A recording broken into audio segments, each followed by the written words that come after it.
Some songs I play on this stream that are very hard to interrupt, but we do have to start at some point, chat, unfortunately. Or fortunately, very fortunately. I don't think I have been this hyped for a stream in years, maybe? It's been a long time. I feel like there's so much to talk about. So much has happened in just the last 7 days that it's incredibly hard to not be hyped, chat, not be excited.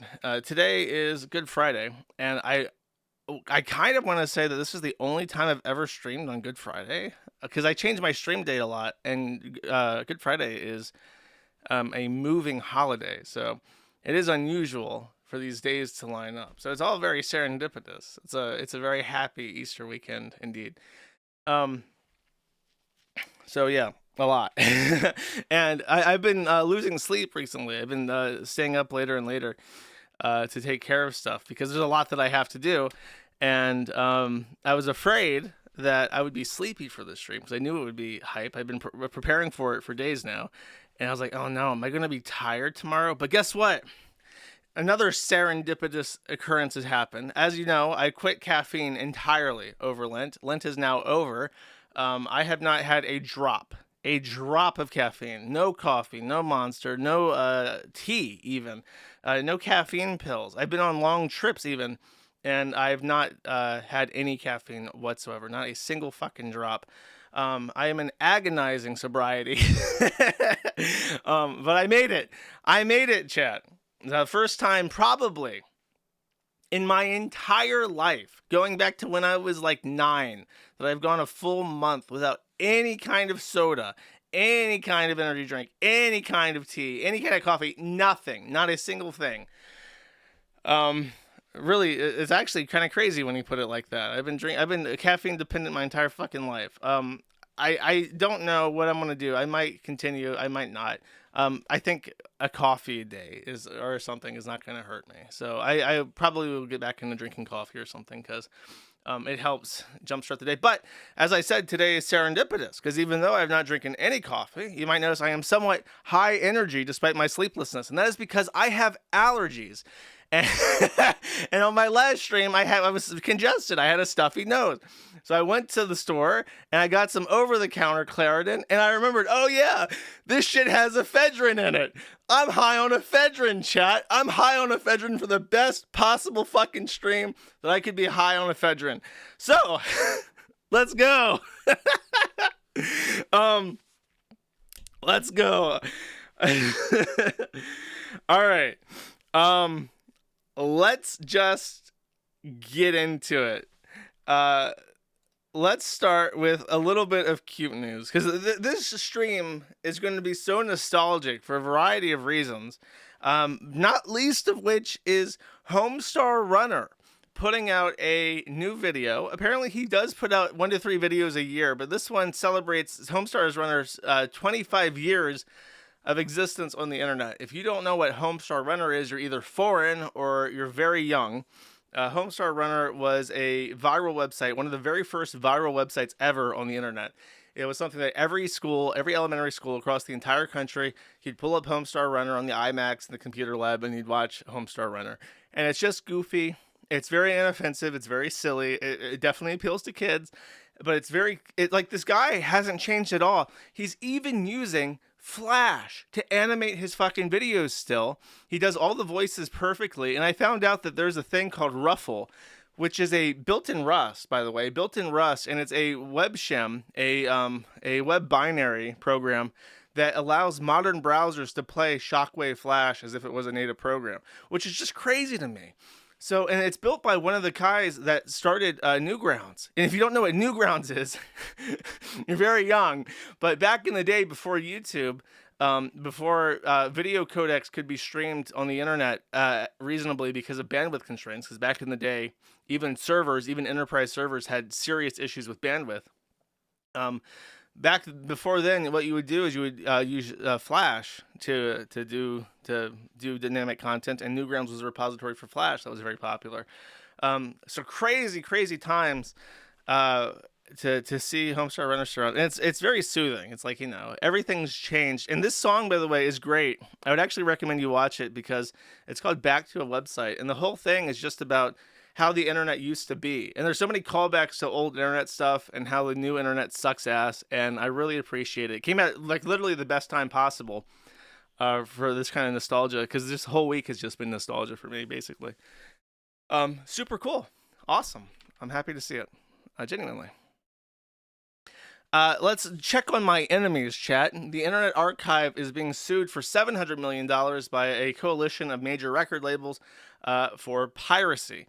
The Internet Archive maintains an archive of music, and if you don't know, during Drop Kiwi Farms, Keffels managed to get the Internet Archive to completely banish the Kiwi Farms from their Wayback Machine. So kind of fuck them, to be honest. They have also done shady stuff where they've removed archives of tweets and stuff at the behest of journalists, and it's just like, I think there's a rumor that one of their board members is related to Taylor Lorenz, who's just like the worst person on the fucking planet. So I don't know, suffer, I guess. It doesn't make me happy to see the Internet Archive languish, but at the same time, it's like, I would be the first in fucking line to lay down my life for things like the Internet Archive and the EFF if they didn't compromise on their values. And they did. The EFF, and especially the EFF, is extremely hollowed out. And it's disgusting to me. So, just a brief update on that. I actually made a Zeet about this, making fun of this, and it got more likes than the fucking Internet Archive's post asking for help. So I feel a little bit mean. I feel like I just wanted to get a jab in and say, fuck you.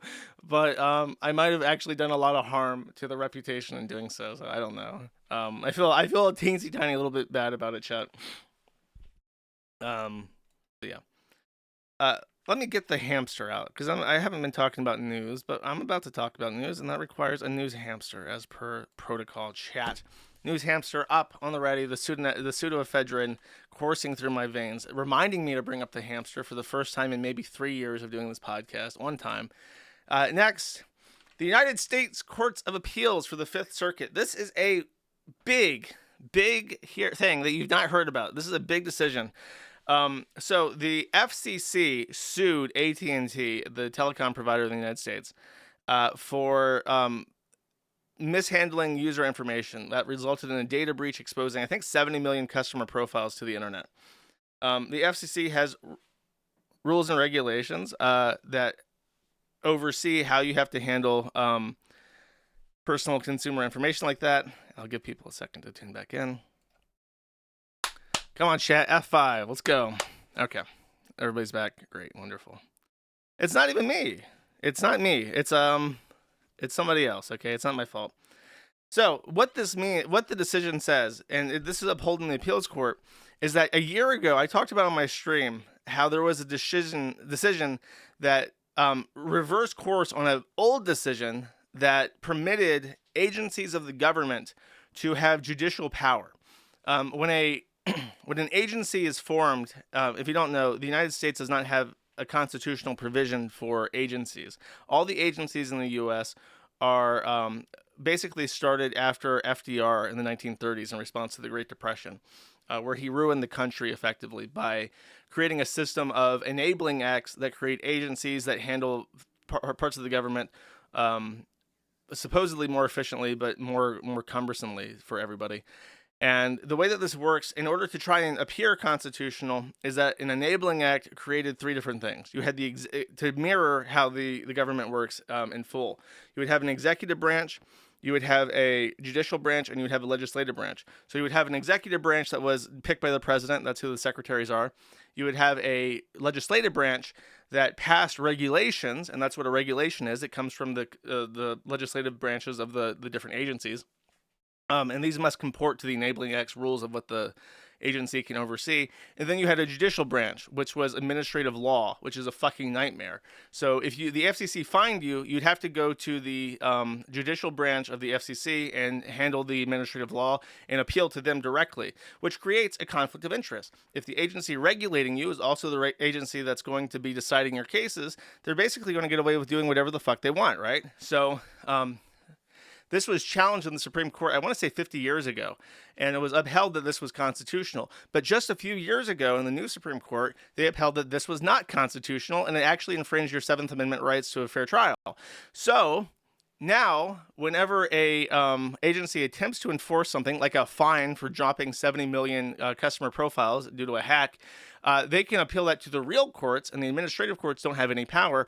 And indeed, the appeals court has just held that the FCC basically has no enforcement power. The FCC as an entity, as of this judgment, has no stinger. It is basically like a honeybee that's broken off its stinger and it's going to die. It can't do anything. It can make all the rules that it wants, but it has no power to enforce those rules. And in fact, the only way that they could enforce their rules is if they tried to sue in real court and not their administrative courts.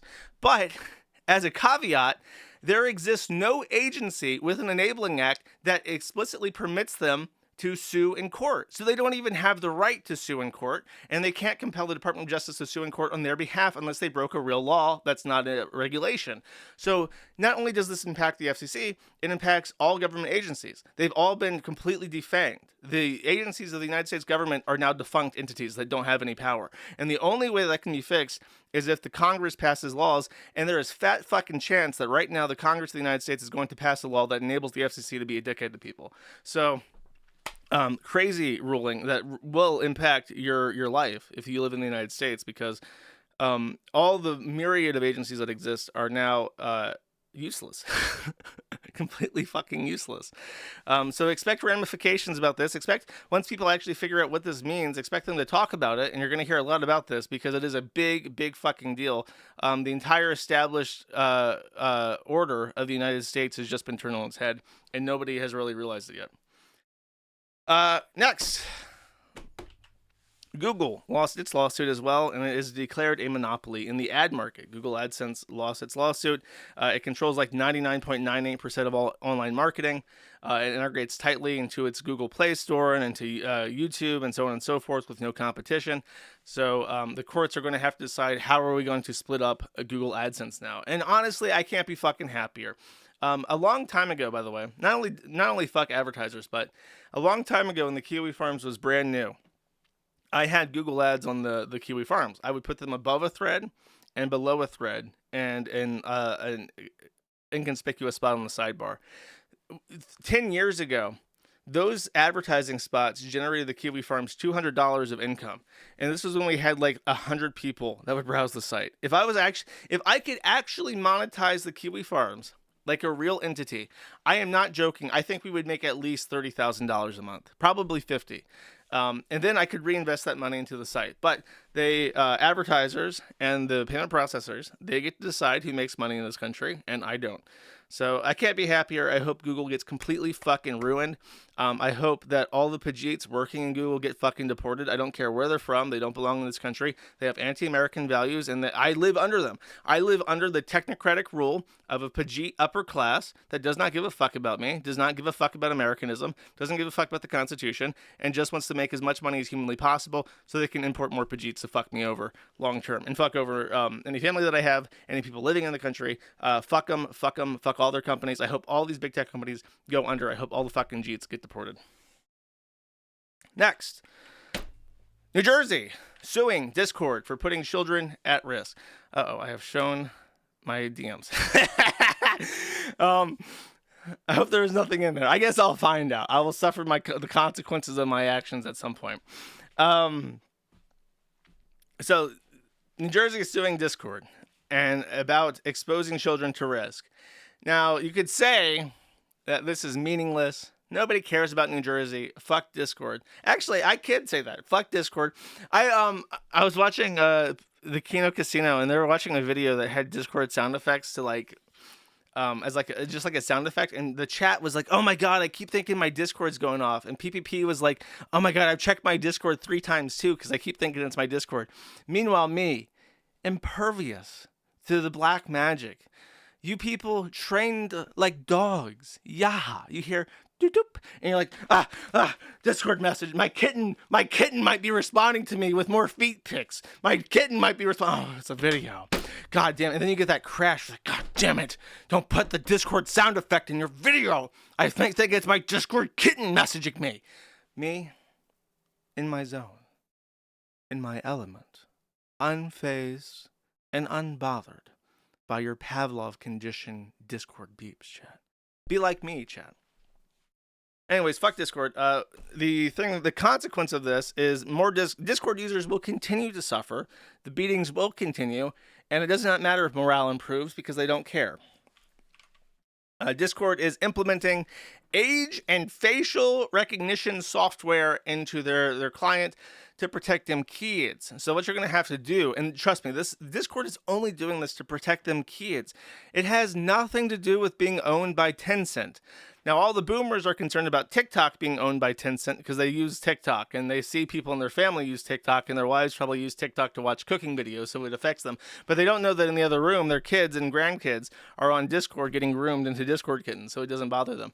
So Discord, owned by Tencent, is going to be collecting your identification, and they're going to be collecting scans of your face just to make sure that it matches your identification for no nefarious purposes whatsoever. It is strictly for the children, chat. So don't be upset. This is the future. Cool. See, this is the issue with Ephedrine. I got all my slides lined up.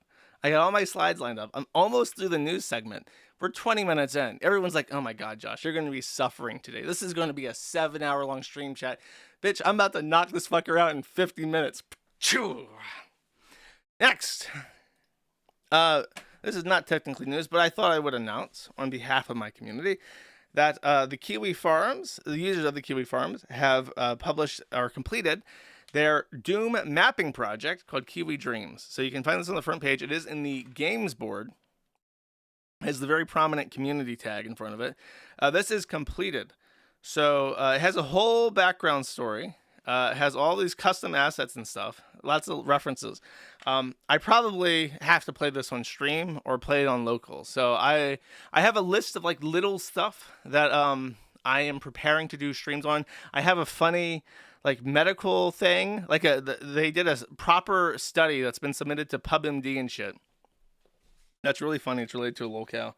I have this. By the way, I'm waiting on some coffee to arrive. I bought some coffee. I'm going to leave it. I brought 2 kinds of coffee, and I'm going to review some coffee, chat, because the Coffee Brain Coffee thing was in the news. So if you want to subscribe to the locals, it's matttheinternet.locals.com, or you can just do matty.live/dono, and you can join that. And thank you, everyone who has, because it allows me to buy coffee and write it off on my taxes. My coffee is a business expense, chat, because I'm reviewing it on locals. That's how it works. That's how people who do YouTube videos don't pay any fucking tax, because 100% what they buy is a business expense for their video.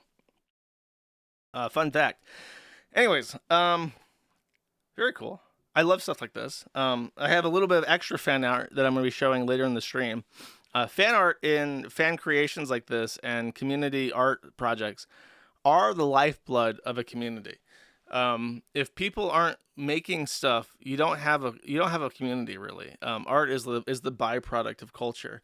So when your culture stops producing art, it's going to collapse because that's effectively a sign. It's like a meter of health. You know what I mean? So very awesome to see. Very very happy to see people working on stuff like that. Very cool. Very cool. Um, and then I have a little update. So I had an idea. I had an epiphany because I had to pay a bill, and they didn't take any cards. They didn't want cash. They didn't take cryptocurrency. They wanted me to go to my bank, and they wanted me to set up bill pay. And I realized while setting this up, this fucker is from the bank, and it sends checks to an address that you choose without any kind of verification for any amount that you want on a schedule that you want. And it was like a aha moment. I'm like, I'm going to set up a way to send checks by bill pay. And I discovered later that there's a scanner that you get it from the bank, and it's like having a little teller in your office, and then you put the checks in them, and it deposits them all. So I'm going to set this up, chat. We are going to finally, forever, set up a way to support the Kiwi farms on the Kiwi farms with perks, and my goal is 300 people for $40 a month, and it's gonna be fucking lit. I think that this is it. I think that this is the solution because there's no bottlenecks. It comes from the client's bank to the mail guy, and then it goes to my bank. There's no payment processors whatsoever. And if your bank tells you that we're not going to send a check to this office, you can just get a new bank. There's thousands of banks. You just have to find one willing to do it, and the chances are they're all going to do it. So I feel I am setting up a proper fucking system, and I'm going to try to handle 300 checks a month. And I am extremely optimistic about this, and I've been working on it all week in like a fevered pitch. I'm gonna fucking do it. You can't stop me. Hopefully you can't, but we'll see.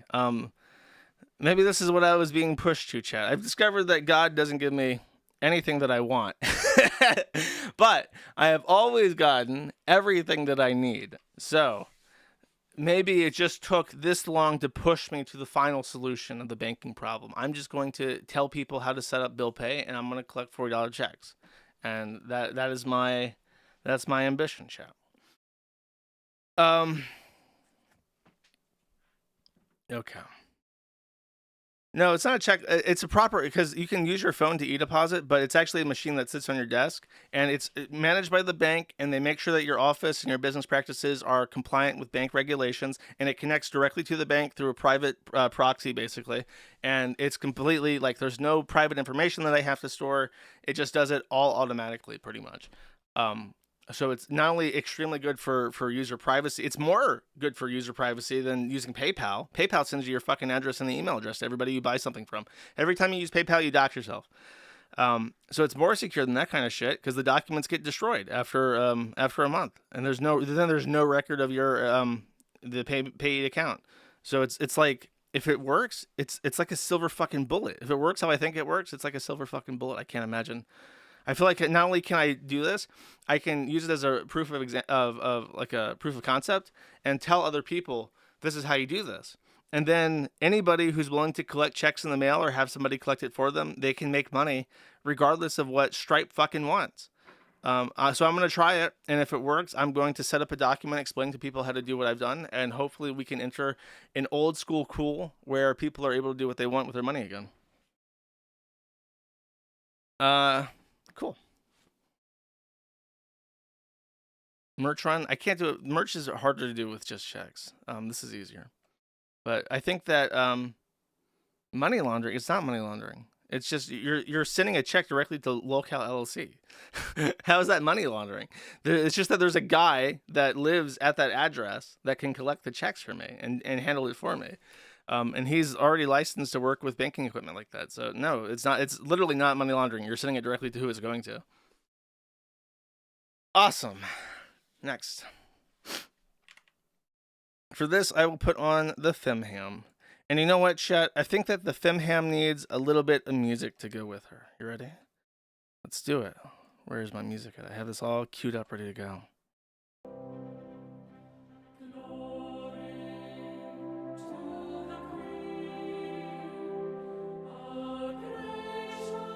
Chat, the music and the waves the British flag for the rarest of rares, the most elusive thing on the planet, more elusive than Bigfoot or the Loch Ness even. The British have gotten a W. The Supreme Court of the United Kingdom has officially declared, you will never be a real woman. That's what they've said. And so even the Daily Telegraph has printed physical prints of the headline across the nation of the United Kingdom. Trans women are not women. And they've shown the most prominent TERFs. The most prominent TERFs in the entire country cheering, celebrating as troons are put in their fucking place once again. And then, not only this, not only have they scored a huge W for not just themselves, but the whole world, because now it's okay. Everybody else can do this too. If the British can do it, then the precedent's set. A real Western country has passed this as a judicial act, and now everybody else can do it too. But not only this, the final boss of transphobes, the real final boss, has posted a proper mogging picture. There are literally tens of thousands of troons who want to kill this woman, who would happily fucking murder her in a heartbeat. And she just goes out on the internet and posts a picture of herself smoking a cigar saying, I love it when plans come together. I'm just imagining the picture of Pepe putting the cigar out into Janny's face, but it's a troon this time. And it's J.K. Rowling doing it. That's the timeline that we're in. And it could not be better. Even the fucking British rising the fuck up, chat. Just awesome. And then, by the way, I saw a little bit of people saying like, J.K. Rowling is getting so much. It was Matt Walsh. Matt Walsh was salty. It's like, actually, J.K. Rowling's only been doing this for a couple years. I've been doing this since 2017. Now, his point is what he's not getting the full credit that he thinks he deserves. I don't know about you guys. I've been doing this since 2013. I've been suffering. I remember 2014, I remember that we had a Tumblr board, and the tranny shit did not fucking exist until Tumblr basically incubated it as a mind virus on Tumblr. And then I saw it in real time spread to little kids. Little kids on the platform were suddenly chopping off their tits. And it was like, what the fuck? And then it became the entire world. And everyone in the entire world was playing along with this. And I saw it in real time. I was like a Chinaman in a Wuhan wet market eating like some Kung Pao chicken. And then I just see grandma drop fucking dead in the middle of the road and start shaking. I'm like, what the fuck? So I've been there since day one, okay? And I'm never going to get credit for it, and I'm not salty about it. You know why? Because you win by winning, chat. You don't win by personally doing everything yourself and then winning. You win by winning. And this is winning. Doesn't matter if it's British. Doesn't matter if it's some fucking libtard like J.K. Rowling. You win only through one thing. And that is by winning. Everything besides winning is losing, chat. That is the way that it works. And to show you how important it is that we shouldn't alienate people, she says this in response to the LBC in the UK saying that she agrees with Trump. She says, if we had to choose between male rapists being locked up with women and the eradication of women's single-sex spaces, even down to homeless shelters and rape crisis centers, and knowing that we share a single opinion with Donald Trump, I'm comfortable with my choice. This is like an immense breakthrough in thought where you can say, well, yes, I do agree with Orange Hitler on this issue, and go fuck yourself. This is an unspeakable sentiment even a few days ago for almost everybody on the entire fucking planet. And then you have one of the most prominent people in the entire world, one of the most respected authors of our generation saying, yes, as a matter of fact, I do agree with Orange Hitler. And that's winning. That's fucking winning. That's winning. That's how you win. Now, it's okay. You can agree with Orange Hitler on some things, chat. Because the Scottish Harry Potter person said that she does too. So, it's a good thing. It's a pure good thing. Anyone trying to be a Debbie Downer or making it about themselves, go fuck yourself. Because this is a pure, unadulterated, biggest, fattest fucking W ever in regards to the tranny shit. Awesome. Very happy. In fact, the tables have turned. The tides have changed. The vibe has shifted so much that even the huge Ewu body cam channel, 1.7 million subscribers, posted the body cam footage of a 3 million subscriber tranny having a mental breakdown. Here's the vibe shift. You ready? This is from the officer responding to the altercation. Officer arrives on scene. Is this 2X? No, it's not. Where the security guard who made the 911 call is already waiting outside to explain the situation. Yeah, she upstairs. They telling me I'm finna call the general manager, but they telling me she's VIP, but I don't give a VIP or not. You can't do that, dog. So it's a wedding, and the tranny has gotten naked and is acting like a retard. So the black guy calls the cops, number one. So he's already apprehensive about this. The cops arrive on scene, and his manager is telling him, that's a VIP. You make sure they have a good time. And the security guy is just like, fuck this. You can't be crazy tranny anymore, and I'm going to call the police. So the police arrive. The tranny is, in fact, being crazy. Black man fed up. He's not. Don't give a fuck if it's a 3 million subscriber YouTuber, whatever the fuck, on a wedding day. Fuck you. And then let's see. Here we go. This is the good part. Momentarily, and seconds later, Nikita performs another foul act of defiance. Oh no, I have to pee. Here I go. Oh no. Oh. That's funny. A short time later. So this shroon. Look, I like how oh my god, that is so funny. The Ewu guy made the box like a long vertical so that yeah, we're using the pronouns because we have to, because no mahan, but I'm just saying this is a rectangle, this is not a square, okay? This is not a horizontal rectangle either, this is a vertical rectangle. So that's where we're at. Where 3 million subscriber shroon YouTubers are getting absolutely fucking wrecked and humiliated by the biggest fucking body cam channels, true crimes channels on YouTube. And they're doing the best with what they got available to them, chat, to be quite honest with you. That is fucking awesome. If you want to see the whole video, this is on Ewu body cam. One of my favorite channels. I'm one of those fucking people. I'm one of those fucking losers, chat. I watch true crime. I'm old, chat. So I watch the first 48, and I watch the Ewu body cam and the Ewu, the regular Ewu main channel. And I watch Code Blue now. Code Blue is a great channel. You may think it's weird to watch body cam footage, but if you watch Code Blue a couple times, you'll be into it, and then you'll be making jokes about Wisconsin. Oh man, it's been a while since I actually watched. What's the name of the meme county in Wisconsin from that channel? Because for whatever reason they get most of their footage from Wisconsin. So there's lacrosse. That's it. Every time the video starts up, it's like a call was received by the La Crosse County Police Department. You're like, oh fuck, this is gonna be a banger. Oh shit, here we go.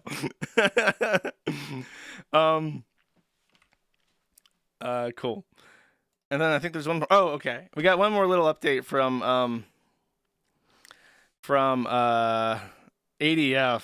ADF, I have never formally fully introduced him, but he's chimping out on Blue Sky, I think, and he says, Kiwi farms must refrain from further threats of home invasion and violence over the 4chan hacking. These actions place local Kiwi farms users living in Portland, Beaverton, and adjacent unincorporated areas of Washington County at risk of punitive actions by the anti-fascist jurisdiction of Portland. Failure to adhere to the order will result in further action taken to secure the anti-fascist jurisdiction of Portland from further Kiwi farms activities. Kiwi Farms, this is your ultimatum. You have until 12:01 a.m. on Friday, April 18th, 2025. Good Friday. For some reason, acknowledging that it's Good Friday, even though he's a communist tranny. To see he just can't help himself. He got to pay props. To cease making threats of home invasion and violence. Your terroristic behavior runs counter to the peace and dignity of the anti-fascist jurisdiction in Portland. You have been for far too long given safe harbor in the communities of the so-called Silicon Forest. You cross the porous western border and harass trans women of Portland. A tranny complaining about a porous border, about Californians coming up. Okay. This will stop, even if it means intervention must occur to stop your violence and terrorism. One must hope that the term denazification would mean something to Kiwi farms. So every so often, ADF has these bouts of paranoid schizophrenia. I think I showed a picture of him dressed head to toe in like SWAT gear with like tear gas canisters and shit, and it's just like he loves to pretend that he's the little freedom fighter, and he's going out and he's bathing the faff, and he's the faff bather, and he's gonna set up the Trantifa paradise in Portland, and he's just like whining on Twitter. He's like literally 0 likes. Just great, excellent. Oh man, I really did. I'm going too fast. I have so much mental acuity right now. I'm like just speaking a million words a minute, and now I've already emptied out the news segment and the Troon segment, chat. Should I get into the beef? Should I meander in my thoughts a little bit, chat? Should I just tell you about my day? About how much I like blue crab, chat, and how tasty soft shell crab is, and how you should all go get your soft shell crab and eat soft shell crab because it's so fucking good. No? Should I just go to the lookout segment, chat? The beef. Okay. I think so. Let's see. Let's make sure this is right. Okay, let's meander a little bit on this because I need to do a proper deep dive on him at some point because I keep hearing about him. He's like a favorite pet on the forum, and not just the forum but like the broader internet. So he does come up over and over again, and I need to learn more about him. But basically, from what I understand, there's these Fallen Chungus comics that are very popular. It's just like guys making face. I think the most famous one is This Fucking Sucks, actually. And it's like a guy grinning and pointing back at like a hot dog on a skateboard, and it says coolest fucking thing ever. That was made by an artist called That's Mojo, if I remember correctly. And for whatever reason, he had a complete crash out because he's like a teenager or something. So the fame of making these comments and being like super famous, like completely buck broke him and ruined his fucking brain. So he eventually sold his channel to somebody who, from my understanding, has just continued making those comics, and nobody has noticed that it's a different person. And then this guy is now like begging for commissions for his like art style, and his art style is like very basic, so it's not particularly persuasive. However, he says, I'm only accepting Cash Axe and Robux. So to give you an idea of how young this guy is and where his mental level is at, he accepts art commissions and fucking Robux, which is bizarre. And I don't know why Cash App and Robux are spelled that way. I guess because if you say Cash App or Robux, you get like 10 million Indian scammers, and your reply saying, hello, my good sir. I have found a way to duplicate all my Robux in my favorite game, Roblox, which I have been playing my entire life. I am 12, by the way. If you click this link, you will get free Robux forever. And so you just have to avoid that by spelling it like you're you're doing leet speak in the 2000s. I'm actually 30, and I'm allowed to say crash. I'm gonna say crash out again. He crashed out, chat. Crashing out. That's the thing. That's the thing that the kids do these days. By the way, if I'm speaking about the kids, I'm allowed to say that they're crashing out because that's what they do. They don't just burn out. They crash out. If I was talking about iDubbbz doing something retarded, I might say that he's a washed up, burned out retard. But when I'm talking about the Zoomies, they crash out. That's how it goes.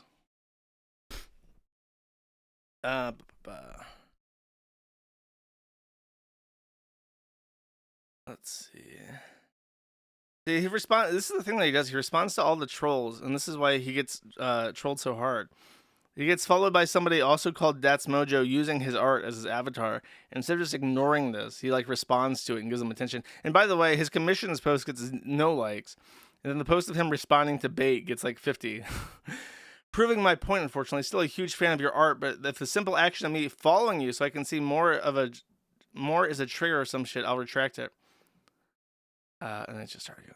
So this is why it's not like big things with him. It's just like he's just like constantly a little bit of a retard, like a little bit of a lolcow, and people enjoy that kind of thing on the forum chat. That's the secret.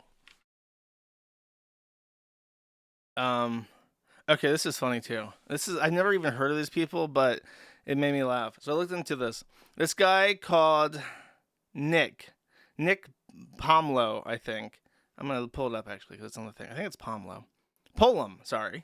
Nick Polam and his wife, Melina. Another Melina getting divorced, and this is true. She came over from Sweden. She's a Swedish woman named Melina, just like Destiny's Melina. Came over, married a YouTuber, and is now getting a divorce. She alleges that he was faithless. He was sexting other women, and that I have a note for this because I don't remember it off the top of my head. I actually took notes. I prepared for this fully and shit. Oh, he kept her locked out of bank account. So they didn't have a joint bank account. He would give her like an allowance and she didn't have access to his money. So that on top of the fact that he was like fucking around, she divorced him. And I'd never heard of these people. I'd actually falsely assumed that Soda Poppin' was the guy, but it's not Soda Poppin'. I actually had to pull up a picture. I did this last minute. I thought, you know what? I felt like I talk about these guys getting a divorce, I need to show you a picture of them because I don't even know what they like. I thought, how unprepared of me. I don't know what they look like. I don't know what they sound like. And I'm going to talk about their divorce. That's kind of shitty. Let's pull up a video. He's black, chat. She came over from Sweden to clout chase this black guy who immediately locked her out of his finances and started fucking around with other girls behind her back. So now she's in the United States dressed up as 2B while he's dressed up as Sailor Moon, or not even Sailor Moon. That's the pink thing that that pink-haired femboy wears. So that's what they're doing, and now they're getting divorced. Whoops. If only there was some indication that this was going to happen. Awesome. So I don't know if you know these two people, but if you do, I'm sorry to inform you. I'm sorry to be the one to tell you that mommy and daddy are getting divorced. But they didn't have any kids, I don't think. So you know what? It's for the better, chat. He's Hispanic, bro. He's not Hispanic. He's like a mix of like black and Hispanic. Hispanics don't have that black haircut that he has. That's all I have to say about that. This, I have a lot more to say about. Now, I watched through this entire thing. Before I explain this, I'm talking about Carl Jobst, who lost to the King of Kong, Billy Mitchell, I think last week or the week before. And he was ordered to pay 350,000 Australian in immediate damages, but also court costs. And this was an upsetting thing to many people, not because he lost. It was initially because he lost, because everyone had assumed that the lawsuit was what he had mostly discussed in his videos, that the lawsuit was Billy Mitchell suing him for calling him a cheater in the high score for Donkey Kong that he got that was very contentious. And he's been litigious about in the past. Billy Mitchell had been suing people in the past for saying that he cheated at Donkey Kong. It's been a whole thing for 10 years. Billy Mitchell's super unlikable, kind of smug guy. Definitely like an anti-hero if you do like him. I think that if you like the guy, you probably appreciate the fact that he acts like that. But to normal people, especially because of his litigiousness, people don't find him very palatable. So considering his litigation history, considering certain threats that Carl Jobst had shown, Jobst, I forget that he pronounces his name wrong. Carl Jobst showed on stream. It seemed like, and specifically legal threats from Billy Mitchell regarding the information about high score tables, but the evidence was very convincing that he did cheat by submitting an emulated game of Donkey Kong to the high score table, and it seems like he was right. However, when the news dropped that Billy Mitchell had won, these hundreds of thousands of people tuned in to watch a 30-minute long oral summary judgment by the judge presiding over the case in Australia, who explained very clearly and articulately that the lawsuit was about the claim that Jobst had made twice, that Billy Mitchell was responsible for the death of Apollo Legend, another speedrun YouTuber. And this was predicated on an assumption that he had made that because Billy Mitchell had sued Apollo Legend, that was the motivating factor for Apollo Legend to take his own life. This is false. This is false, and it's been proven false by every single person who knew anything about Apollo Legend and who was close to them. And Carl was also very wrong about the fact that Apollo Legend had made any kind of monetary consolations to Billy Mitchell. I think that the summary in total was less than $10,000, a lot of money, but not kill yourself over, you know. So the judge found him guilty of defamation for that purpose. Not only because, and I should I'll hold that thought actually. So a lot of people saw this and were like, I feel lied to. I feel lied to, and in particular because after Carl had received the threats about the Donkey Kong scores, he started a GoFundMe to raise, I think, $200,000 Australian to defend himself in a court of law against Billy Mitchell. But what Billy Mitchell ended up suing him for was the Donkey Kong scores. So even though he didn't, and I hesitate to say this, I don't, he didn't directly mislead people in like a literal legalistic sense. But the fact that his most prominent talking points was about the Donkey Kong scores and not about the Apollo Legends suicide, which he mentioned precisely one time at the end of one video, many people felt misled. And he tries to backtrack that and say, well, I couldn't talk about that, so I didn't, and I focused on what I could talk about, which was the scores. Many people find that this is an insufficient response, and many people still feel that they were intentionally misled. So this response is very bad, and it's not worth playing. I'm just going to play like a minute of it so that you can get a sense of how he talks.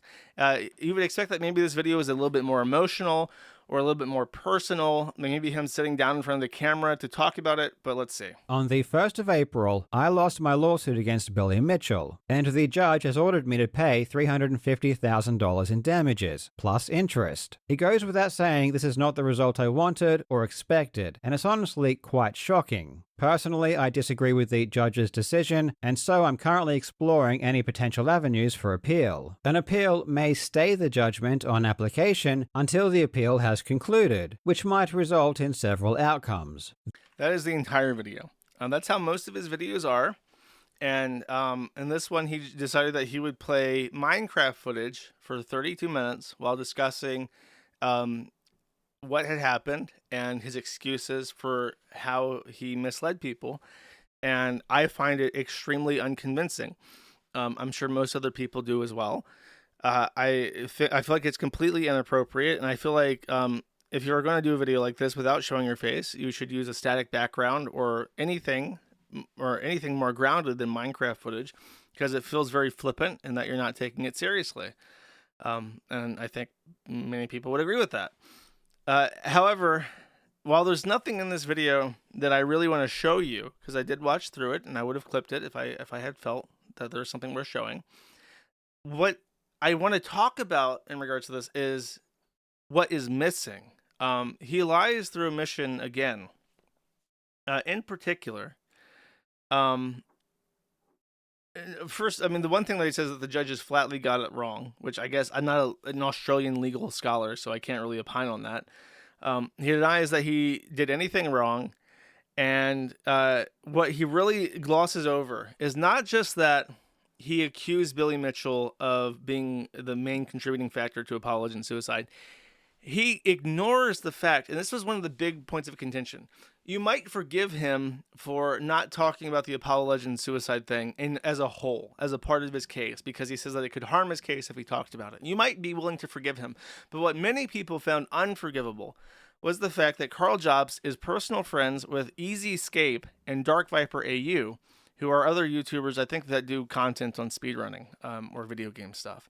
And Easy Escape and Dark Viper AU were both directly mentioned in Apollo Legends suicide note as giving him, I think the exact words were, the final push he really needed. So he directly called them out as giving him the motivation to take his own life. And Carl Jobs was friends with both of them. And for whatever reason, Carl Jobs felt the need to try and deflect the suicide and its fault onto Billy Mitchell, who was his sworn enemy, and that's why it looked so malicious. It's not just that he said something and he got it wrong, and he said something really bad and got it wrong. He said something that he should have known better than, because his two personal friends were implicated in the suicide and Billy Mitchell was not. And he does not even address this. And it's like, if you're gonna be so cowardly to not show your face and do the Minecraft footage of video explaining your situation, it feels like you should at least use that anonymity and that distance between yourself and the apology, or not even the apology, but the video explaining the situation, to actually address some of the biggest issue that people had with how you handled your legal case. And he just didn't. And it's hard for me to imagine how he's going to recover from this position that he's put himself in, because it loses so much goodwill with everybody. People don't like being lied to. And people are not that stupid. This is a very easy thing to understand. Everyone thought that it was about the Donkey Kong shit. It was not about the Donkey Kong shit. And the real case seems to be closer to home than he wants to admit. So he now has this huge judgment. He's talking about appealing it. And I'm almost certain that if he appeals it, then that's going to be fees on fees. He might manage to avoid paying Billy Mitchell a dime for however many months or years even while his appeal is being heard. But I'm almost certain that, because it's the same in the United States, if you are awarded fees and then that person tries to appeal your fees and then they lose that appeal, you get fees on fees. So you owe the money for your lost appeal. And I feel like, especially in an appeals court in Australia, that he's going to, if he appeals and loses, he's going to owe even more. And it might be double what he currently owes. You know what I mean?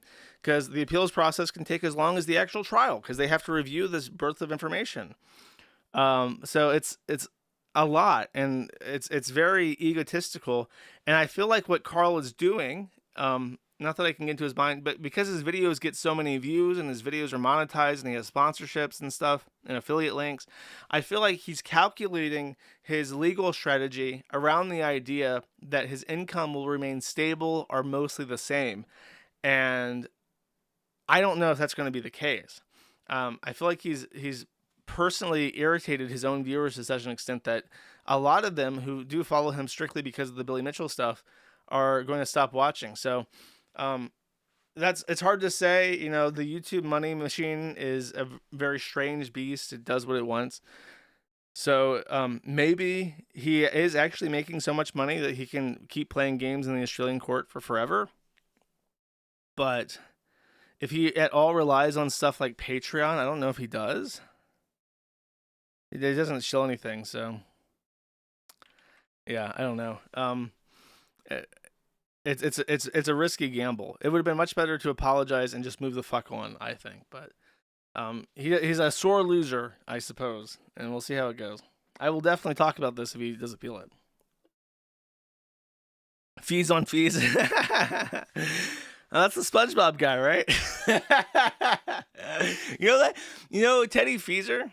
He still complains about me. He still goes. He doesn't stream or anything, but he still goes on Twitter and he complains about me. And it's just like, just go away.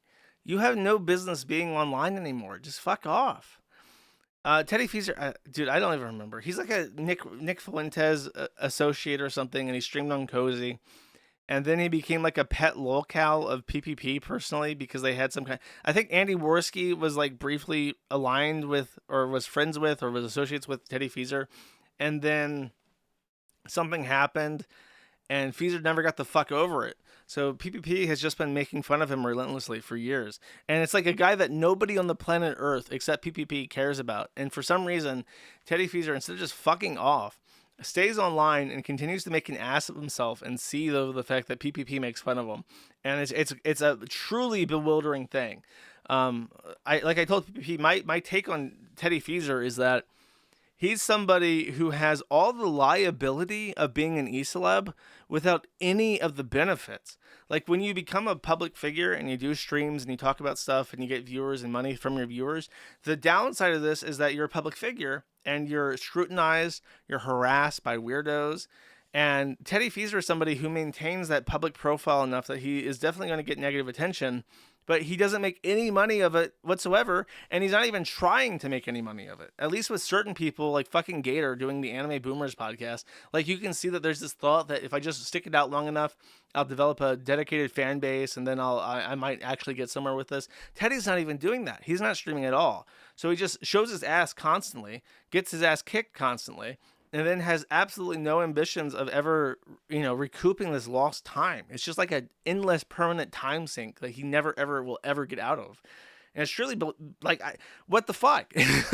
Why would you choose to do that for yourself ever? I just don't get it, man. He's in too deep. He can walk away from this literally anytime that he wants, and There's no downside. He loses nothing in doing so. I just don't get it. Okay, so I have really big news. I'm probably going to be one of the first people talking about it just because the timing is so perfect. But on Wednesday, this filing came in, and here's where we're at in the Rekieta stuff. So if you don't know, like late last year, or the middle of last year, he got arrested for cocaine possession, firearm possession, and the presence of cocaine. And his daughter tested positive for cocaine metabolites in her hair, indicating that she had ingested cocaine in some way at some point. So he went through family court. I think he's getting custody of his children back. It might be supervised custody where they check in on him every so often. He was facing a lot of years in jail because he had so much cocaine on him, but he's a first-time offender. So we were all watching the case, and then eventually he took a plea deal in January, and we've been waiting to see what the terms of the plea deal are. And what he will have to do. And we didn't know what the state had. The state has a pre-sentencing independent body that looks at the facts of a case and suggests to the court on behalf of the prosecutor and the court what the pre-sentencing committee believes that should happen to the defendant. And then the defendant is allowed to argue if that's too harsh, and then the judge makes the final binding decision. So in this, we actually got to glean some details about what the pre-sentencing committee had suggested in the case of Nick Rekieta. And what they had suggested was 30 days in county jail, 80 hours of community service, and 5 years of probation, which is pretty heavy. That is pretty heavy. Nobody expected that he would get a jail sentence at all. He argued that the community service should be dropped, that the jail should be waived, and that the probation should be reduced to 1 year. And supposedly there was going to be a hearing today, and it was unknown when this would come out. But chat, I'm very pleased to inform you that before the stream started, we did get the news of the sentences, and it is 30 days in Candido County Jail, and the 80 hours of community service was upheld, and also the 5 years of probation was upheld. However, caveat, it says here that the 30 days confinement may be deferred with probation. So he is sentenced to serve 30 days in jail in August, but it can be deferred if he complies 100% with probation. In fact, I think that it's contractual. So if he does manage to stay 100% in line with the probation officer and gives them no reason to complain about him whatsoever, then he may be able to avoid any jail time. But it's on the table. It's like the sort of Damocles dangling over his head. And quite frankly, it is embarrassing that he got the sentence at all, because he told people up and down he would serve no jail time, and he's been sentenced to jail time. So literally, if he gives his probation officer any reason whatsoever, they're going to be monitoring him constantly, they're going to be checking his piss at random, they're going to have patches on him that he has to turn in and wear all the time. So if any alcohol is found in his system, if any intoxicants of any kind show up in the system, if he does anything that is against the terms of his probation at all, he is going to jail. And as a matter of fact, chat, at this very moment, I have asked our attorney, so I need to turn that off. I've asked our attorney to submit to the Candido County Police Department our request for video cam footage. Minnesota state law prohibits the release of footage except where there's consent and except where there is guilt. So now that there is a guilty party, as long as the investigation is formally closed, there is no legal basis for the state of Minnesota or the county to deny us our request. I told you it would be a waiting game, and if they deny us because they have no legal basis, we may be suing them, because I have a feeling that my attorney might be willing to do a little civil rights lawsuit, pro bono, as they say, for the charity and goodwill of all mankind. Chat. I am 100% convinced we're getting that fucking footage. Shouldn't have said that I wouldn't get it, because I'm going to get it. I'm very confident in this. We'll see. It's not 100% in my control, but I'm going to do everything that I can, chat, for you, my audience, for my lovely viewers who deserve to know how their justice system works, and how police interactions are carried out. It's a public service, a public good, on a noteworthy, newsworthy person, chat. And that's the update on Nick Ricada. We'll see how it goes. This is very brief. This is a very brief little update. This is Corinne Clifford. And if you recognize her, you've been around for way too long, as opposed to when I have to denigrate the Zoomies and say that you're way too young. If you know who this woman is, you've been around way too fucking long. She's in the White House. We'll just play a little video of this. It's not too interesting. Or are they just going to try to get rid of these 530,000 plus folks, some of whom have been So she's doing like an in real life stream, right? And is in the White House press pool. And you might be thinking, this is weird. She's effectively an IP2 streamer. And I love the part where I think they show the guys on the stage and they're just kind of like quiet, like looking at her. I want to say there's like no questions. And she's like whispering to her phone. She's the only person doing this. You can see everybody else is minding their man. I'm actually surprised you can even take. Look at the guy. Look at that guy right there. Look how that guy has those strong German, like recessed eyes. And he just has like this fucking Nazi glare that he's shooting Corin with absolute fucking hate and vitriol that you would see in like a movie for like the evil Nazi guy. That's great. But I think there's a part where the guy is like just quiet and it's really awkward. But you might be thinking, okay, so this old bat is in the White House press pool. There's lots of old bats in the White House press pool. I guess she's doing a live stream. Isn't that a bit silly? If you think that way, if you don't know who she is, this might give you an idea. This is the Kill Stream, baby, from 2018, featuring Corin Clifford, myself, Medicare, and Dick Masterson with Ethan Ralph, who at this time is sober. Actually, I don't even remember if she was. I think that in this video, this is when Ralph just started getting back. I want to say that Ralph is passed out in the second half of this while we're talking to Corin. I'm pretty sure that I want to say sober Ralph. No, not that far back. Not that far back, chat. We're not going all the way back. We're going back a lot, but not all the way back, chat. So let's. I want to tell you the only thing that I know offhand about Corin Clifford. This is the only thing that stuck out in memory to me. Let's listen. Sex life is active. Oh my god, that was back when I had oh my god, I had that fucking Newgrounds animation, I think from Oni G, as my avatar for Google. I had set that as my avatar when I was like 15, and I never changed it. So this is like the first Google Hangout I ever was in, and I had never changed my avatar, so I still had this as my picture. That's funny. Sex life is active. Yeah, my sex life is active. How active? With a capital A. I mean, a capital A and C, or just a capital A? A capital A. Yeah, you know what I'm talking about. Yeah, a capital STD is more like it. Ooh, there's no STDs, let me tell you that. I have the best doctor in Beverly Hills. You know what he says you use? Colloidal silver. What does that mean? Colloidal silver is the key to the world. What? You're going to be blue. Wait, what, Corinne? What did you say? You use colloidal, so I go to the best, most expensive doctor in Beverly Hills. He doesn't even take insurance. Yeah. And you buy $80 bottles of colloidal silver. Oh, this and is you'll never get an STD. Colloidal silver? How often do you take colloidal silver? You put it inside of you and around you after you have sex. What do you mean? I can't hear these savages are laughing. Exactly. You buy an $80, and I'll give Ralph one for free, but he's married, so I doubt he cheats. But Okay. anyway. You know, I've heard a lot about silver from Alex Jones. Do you happen to know Alex Jones by any chance? I love Alex Jones. I want to fuck Alex Jones. He's hot. I like him. What do you think's hot about him? Okay, so if you didn't pick up on that, colloidal silver is a controversial supplement. Silver naturally really does have antibiotic properties, which is why a lot of medical stuff is often coated in a silver or silver alloy, because bacteria, for whatever reason, cannot survive on silver. So there is a theory that if you take colloidal silver, which is I think a different alloy, or it's like liquefied or something, if you take it as a supplement, you'll benefit your health.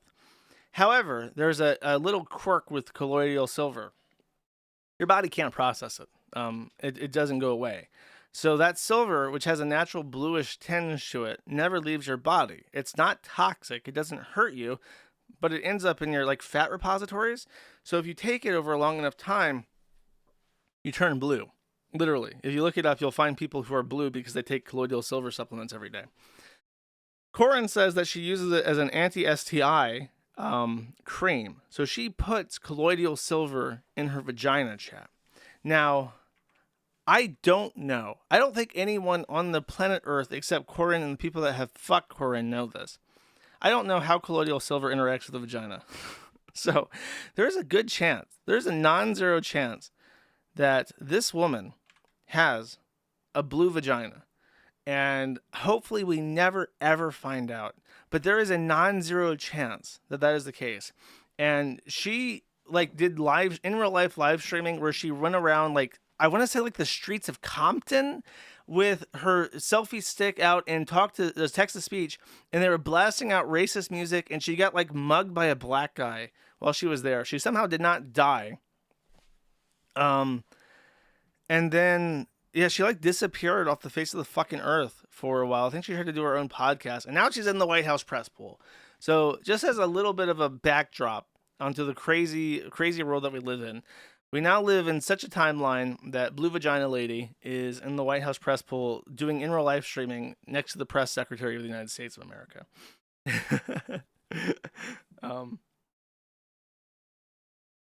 Well, that's your Corin update. I'll message you about him again or her again in, I don't know, another 10 years, I guess. We'll see. Next. Yesterday was a very special day, Chad. A very special day celebrated by Kiwis far and wide.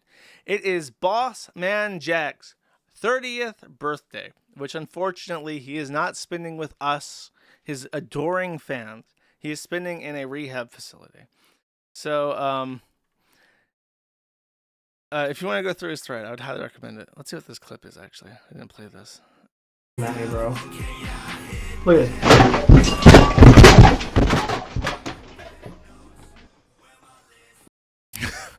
just violence, just some nice violence. So he's in the facility, right? And they took away his phone. Unfortunately, he was streaming some Gamba Sesh in the rehab facility. And if you don't know, he's actually been ordered to court-ordered rehab 8 times. And now this is a full-on inpatient. If you really fuck this up, you're going to jail probably for years. So he's in jail, or he's in the rehab, and he was doing a little bit of Discord streaming. Unfortunately, some Discord fag rats reported him to the rehab facility and got his phone taken away. However, for his birthday, this most auspicious of occasions, he was back online, back streaming, and back on the Gamba. In fact, he ran up $5,000 in one Gamba sesh on his birthday, which must be quite fun for him. The sneaking suspicion is that he told the rehab facility that it was his birthday today, and he wanted to call his parents to talk to them because it was his birthday, and they gave him his phone. And then instead of calling his parents, he decided that he would go to BetBolt and do a little Gamba. Let's take a look at that Gamba.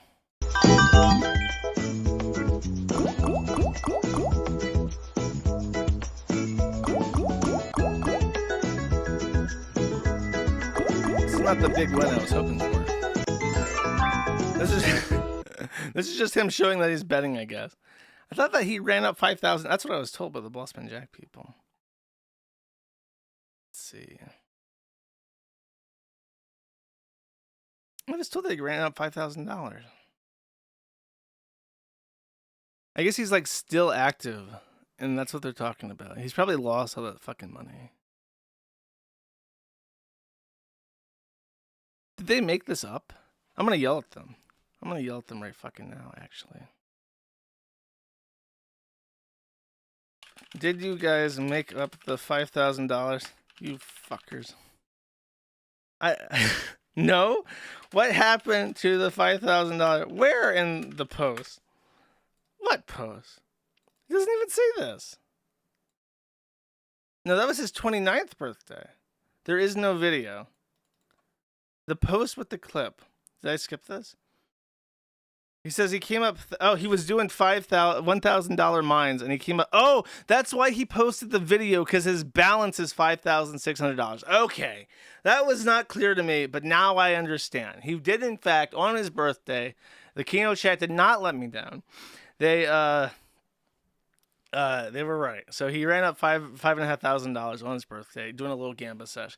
Really, Chad? I gotta say, what a birthday! What a birthday! Could nobody, in fact, nobody, I would say, could have a better birthday than Bossman Jack this week. But maybe, Stalker Child, you're wrong. Somebody could have a better birthday. In fact, it is my birthday, Stalker Child. How old is he? How does he turn? It doesn't even say how old he is. How old is Patrick? I thought it would be in the post. Oh, 45th. Dude, I have like deer blindness. I can see everything in every direction, every little branch snapping, every blade of grass tousled, but the shit right in front of my fucking face hitting me like a car. I can't see it. 45th birthday for Patrick S. Tomlinson Child. I think this guy went through his Twitter timeline to tally up what he's been doing. So this is his birthday, and he is on the zitter, seething, as he fucking does. I'm going to preload all these images so I can scan through them the next time around. Thankfully, the site is working. Oh my god, there's so many fucking images. This are all tweets. Every single one of these is a screenshot of tweets that he has made yelling at his haters. You're never going to see daylight. This is him on his birthday. You're never going to see daylight again, Stalker. Was it worth it? Enjoy prison. I have never been without a job, Stalker. Not for a single day. These are your delusions again. Enjoy prison. You chose how this ended for you a long time ago, Stalker. Enjoy prison. You're only getting worse, Stalker. Enjoy prison. Wrong as always, Stalker. Enjoy prison. Your life concludes now with a cage, Stalker. Enjoy prison. Which apparently adds up to 330 enjoy prisons since April 1st, I believe. And then in the last 2 weeks, or the last 2 weeks of March, he put out another 247 enjoy prisons. Most of these are copy paste, I think. It's hard to tell. A lot of these posts look like copy paste, but then every so often he has a message that has a typo in it, and it's like, holy shit, he writes these out every single time. Mustangs are not an entry-level small car and are still being produced, Stalker. This is why your life is already over. Enjoy prison. Guilty! Guilty, motherfucker! Mustangs are not entry-level sports cars. Bang, bang, bang. And by the way, I had a friend. He was a car person. And he liked Wigger cars. He liked souping up old cars. He liked ricing shitty, economy cars. And this guy, for the time that I knew him, every single time we were driving somewhere and he saw a Mustang on the road, he would point at that Mustang and say, look at that shitty Mustang. He hated Mustangs with every fiber of his being. And he would make fun of them because, when you step on the gas in a Mustang, the engine goes, but it doesn't go anywhere. That's the sad thing. Is the engine and the going forward are supposed to be proportional in terms of sound and speed. But when the Mustang, and then you're like, you're rolling alongside the Honda Civic and they're not really going anywhere fast. So he would always, if he saw that, he would say, oh my God, look at that car. All noise, no muscle, he would say. Constantly making fun of the Mustang, chat.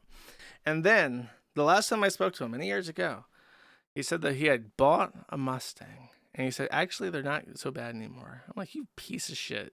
I had to hear how much you fucking hated Mustangs for 3 fucking years, every fucking day. And then you go out and you buy a fucking Mustang. A traitor, I know. You betrayal. You betrayed me. Everybody in my life has betrayed me, chat. What is with that? What have I done to be Judas on such a regular basis? Let's see. 4,876 enjoy prisons. That's his total running talent. I guess for the year? I don't know. I don't know how long it's been going back.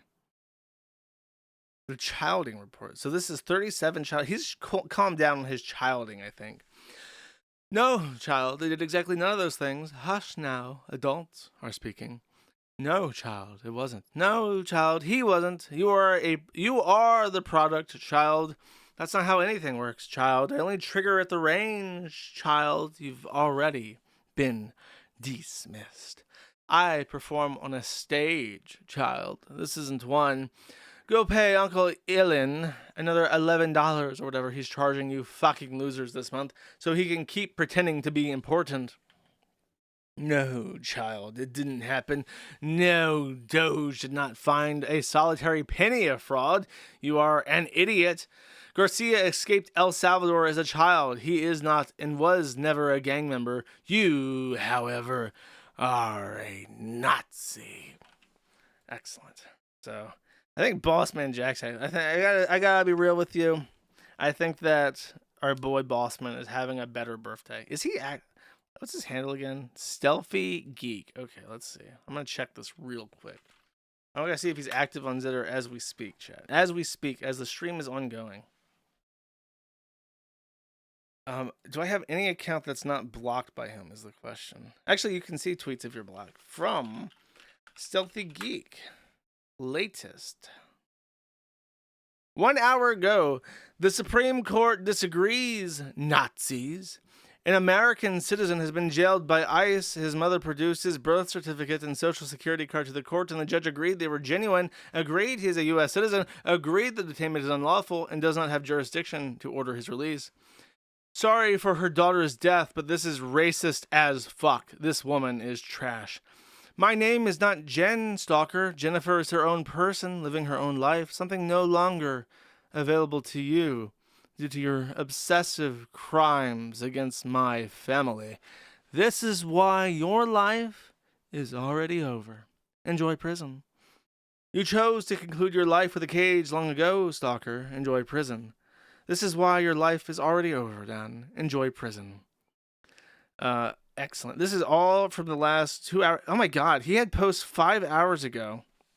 So it was, what, like, I can't do math.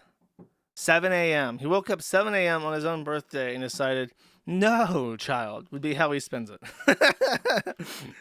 Yeah, send the stalker children to a maximum detainment facility in El Salvador. That's exactly right. That's a good idea.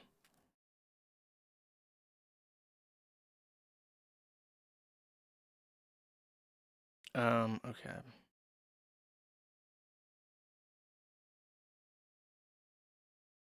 Okay, let's see. Sorry, I got a message. I wanted to make sure I didn't say anything stupid. One other thing. One other person is having a blessed Good Friday, chat. You want to guess who? You want to guess who? If you guessed Ethan Oliver Ralph, you're right. My free speech rights have been restored to the benefit of my stream, chat. He can now write even more. I haven't seen my daughter Roseanne in almost 2 years. No updates, nothing. I do not blame my estranged wife. I blame myself for the things not working out, even though there were other forces wanting that outcome. It was on me in the end. I had the winning hand and wasted it. I still love her and wish her the best. I simply want to move on and see my daughter. I helped raise her for a year, paid for her life, and was there when she was born. My name is on her birth certificate. I have frequent documented visits with my son. None had been bad. They had all been glowing, in fact. There are written reports that show this. There is no reasonable legal reason to prevent me from seeing Rosie. I love her so much, and I have missed her every day since June 2023. I hope that in the near future, this can be settled in a way that everyone can be comfortable with. I will never give up on any of my children, as I have proven with my son, Alexander. Well, it's nice to see Ralph acknowledge that he has a daughter. I think he's trying to say that he couldn't acknowledge that he had a daughter at any point in the last 2 years, which is fucking bullshit. He definitely does not care about Rosie as much as he cares about his son, because woman chat cringe. Let me see if I can find this. Oh man, is this like lost media? I'm never going to be able to find this. Oh, you know what? I bet you it's in the OP. I have to. I kind of feel like I owe you guys, because some of you haven't been around long enough to know who May is. Yeah, here's her thread. It has like a properly revamped OP. And I want to say that it's somewhere in it. Oh, okay. Yeah. Oh man. Suffer, chat. So shout outs to all the people that watch VTubers. Here's a candidate for your Oshi, actually. This is Amanda Morris, the wife being discussed in this post, applying for a position at Hollow Live, chat. Let's listen to a second of it, chat, shall we? Let's just take a trip down memory lane, since I'm going to be talking about anime more than I would fucking want to today anyways.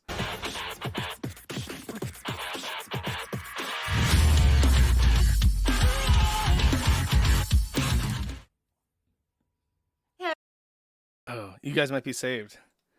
You guys might be saved. Hold up. Let me try closing out the tab on the main browser. Oh, we got the intro, and then we got the intro, and then it's gonna cuck me out. Like this is fuck. See, I even went to all the lengths to like download this shit before the stream started. But okay, we're gonna come back to this. Wait, okay. I just needed to download like a second. If I can just download like a second of this, I'll be happy. Oh, it's downloading, chat. It's downloading. Everyone, I just wanted to check in with you all. I think it's day 19, right? Today's video is only going to be up for the people in the Discord. Yeah, it's going to be an audition tape for HoloLive because they're doing their English VTuber auditions. So I submitted. She could have been your Oshi. Tonight. If only they had listened. It's supposed to be like a 5-minute. There's a timeline where instead of getting impregnated by a pig monster, Amanda is your Oshi, VTuber people. Video basically explaining why you should be a VTuber. So you have kind of a lot of wiggle room, but I hope you guys find the video fun. Do it. And do it. Do the thing. Informative? I don't know. I've been trying to avoid the internet a lot today because I want to actually get, some work Stop done. talking and show the audition tape. I definitely am somebody who will get sucked into like weird drama, but it's been so amazing to see all the support you guys have given Conrad and me, because like it's just a really... Conrad is Digibro, by the way, who went on the Dick Show and said that he likes, literally word for word, he says, I like the idea of little girls getting fucked or something. Exciting but confusing time. But yeah, I'm excited to be kind of opening up about that stuff. I do the still thing, identify fucking as bent. Oh my god, she's still talking. Audition out before. She's still talking. Or really, what you'll be something like that. So literally made for me. Make my day into tomorrow. There will be. She's still talking. Ash, Vampire, and Michelle will be there. She's too. still talking. And we're gonna be talking about hippos. We're 3 minutes in. Because I'm down or anything, but we'll see. Yeah. So. Is this it?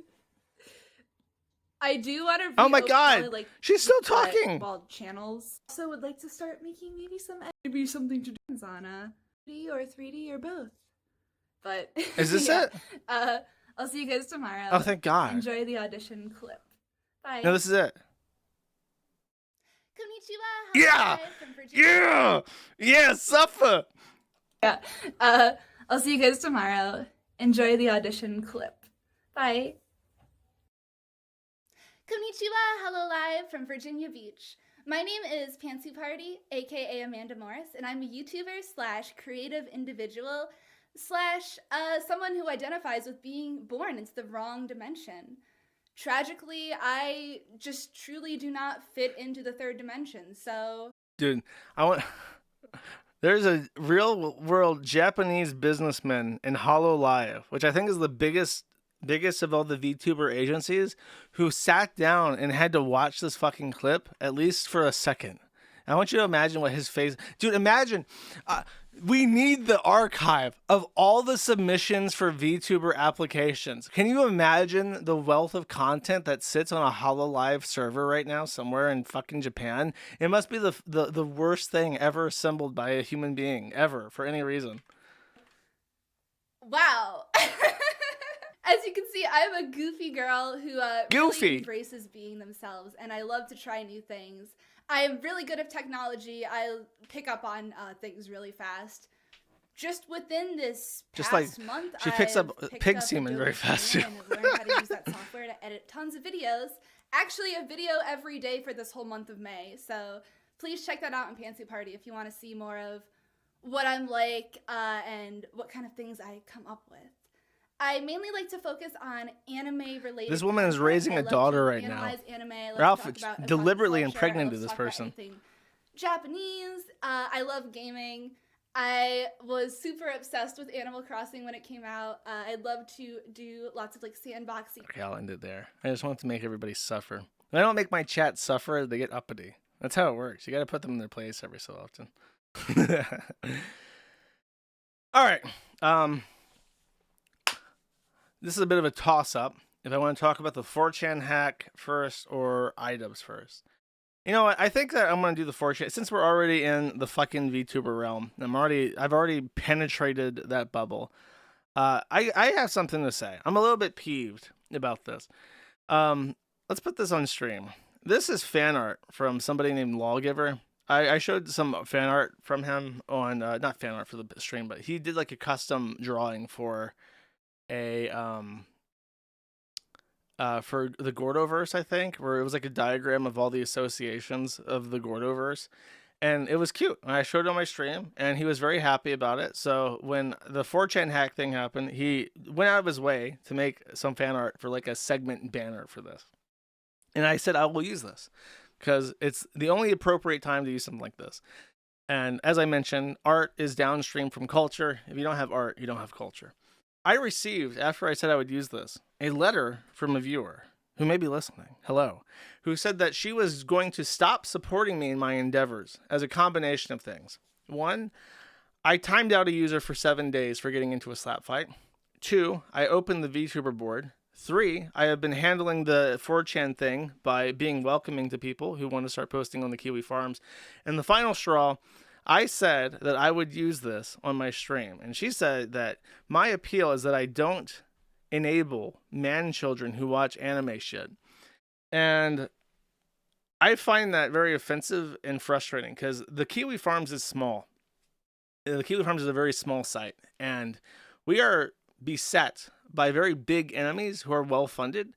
And we cannot survive as a small site. We need as many people to like us as possible so that when shit happens to us, we don't get the Internet Archive treatment of, ha ha ha, you fucking deserve it. We need everybody to be like, this is a place that really does want to grow and to accommodate people. And as I've mentioned, the LiveTuber people have always been good with my requests. And this image in particular is a reference to something that is funny to me and is like a throwback to things that I care about because I was on 4chan as a teenager. If you don't know, 4chan was hacked. And when it was hacked, the guy had access to everything. And he basically had administrator access. He did a lot of stuff that I'll cover, but he had access to the Hiroyuki admin account. And he also set up QA. If you don't know, a long time ago, when Hiroyuki first bought 4chan, he set up a board called Q&A, because one of the big complaints that 4chan had at the time is that there was no communication between staff and users. Users felt bullied by the moderators, their opinions weren't being heard, there was no changes that they wanted to see be done. So Hiroyuki tried to set out on a good foot forward and open Q&A to accommodate what should be very obvious, that you need a place to communicate with the people who run the thing that you use. So he set it up, and then he abandoned it around 2019. And after he abandoned it, and after all mods stopped using it and communicating with users, it became a cesspit of shit posting, in particular of Wojak memes that became soyjacks. And when they shut down QA because it was just this cesspit of fucking soyjacks, that was like a cyst bursting or cancer metastasizing, and it became the Soyjack Party. Years later, one of the Soyjack Party users hacks 4chan, opens the QA board, says QA fucking won, shuts down the LGBT board on 4chan, completely deletes it before, and then leaks out everything that was on the almost everything that was on the server. And in particular, they posted on the QA a song, and they posted a picture of Hatsune Miku dancing. And I thought that this was really endearing because the song is like some Tuhu music and then Hatsune Miku is like one of the most normal fag anime characters ever, and it just felt so 2000s to me. Like if 4chan had gotten hacked in the 2000s, this is exactly what they would do. It was very, very endearing, and I warmed up to the Soyjack people a lot. And on both the 4chan thread, I put the same GIF that was on the page, and the song that was on the page onto the top of the thread. Because it was just, it's like fucking memories for me. The site and the way that it was done and what they chose to put on it was just like, I know this. I've lived through this and shit. So I was very enamored by this. I thought it was funny. And but in regards to the VTuber board, one of the VTubers that's like one of the most prominent lolicon VTubers, Shondo, was phone booked for the first time. And that is the direct result of people on that board and in the forum not being content with lolicon culture from 4chan. And if you don't know who Shondo is, by the way, I played this on stream once. I'll play it for you again because I think that you should hear it.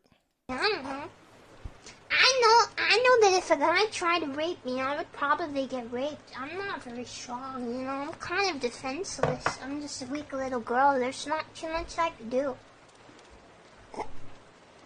It's not exactly a choice, okay?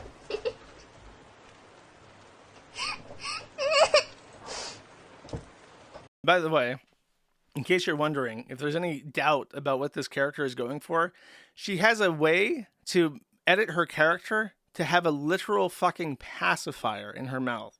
So let's not mince words. Let's not pretend that this isn't what it is, because it is. And I've heard people try to say that's her real voice. If you think that's her real voice, you are a fucking mark. You are put on this earth to be bilked for your fucking money by people smarter than you. Because, no, she does not sound like that. And by the way, this is also one of Gator's Oshis. Shout outs to Gator.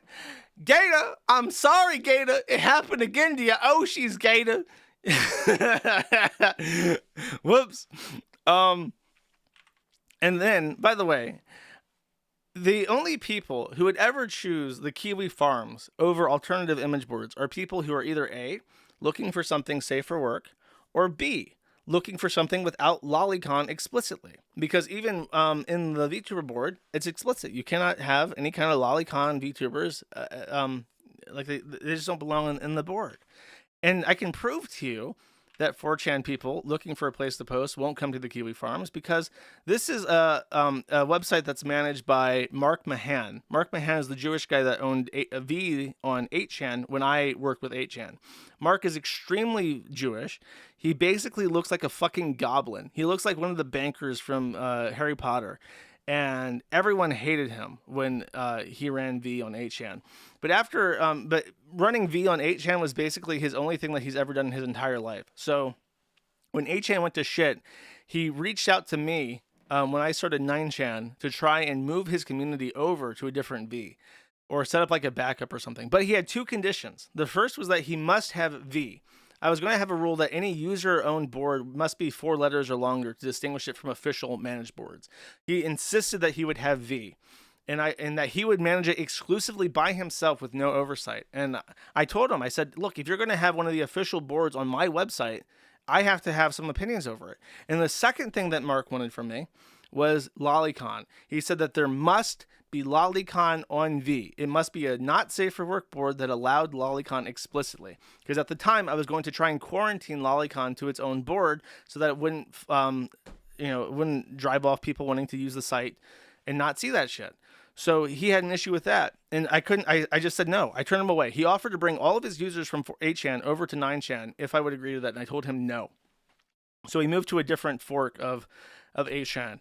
And now that 8chan's dead and 4chan's down, as you can see, it had 140 posts per hour on the day before the hack. Then it skyrocketed to 1,600. Then it hit 4,000. And then yesterday it was at 4,500. So all the people who want a place for lolicon and for porn, they went over there to be under Mark. They did not come to the Kiwi Farms. Because why would they? I don't want a pornographic website. So this person, it's just so frustrating to me. Like I gave people their own space. I gave her their own space. You know, I gave the women the board that they moderate basically under their own rules that no other area on the site is under. I gave people who abide by my rules elsewhere their own space. And then when people come over and they're interested in a site that doesn't have lolicon on it, I gave them space too. And I entertained it because, number one, it's my people. I know these people. I posted on 4chan for years. And it's just so frustrating that someone's going to be like, actually, I am withdrawing my support of you because you stuck by your principles, the way that you treat everybody. So that really dowered my entire mood. I felt like I should address it. I'm not I don't want to run an image board, but if there are good people who want to come over and post on the forum, like we need that. We need as much fresh blood as we can. We need support. We need popular support. We need people to not hate us. We need somebody somewhere to not fucking hate us so that when the hammer drops, we have some kind of defense chat. Frustrating. Anyways, so as part of the leak, now that I've spent my entire half just complaining about that. For the most part, the 4chan people have been great, but I've banned only three people for being rape refugees. Everybody else, completely fine. No issues whatsoever.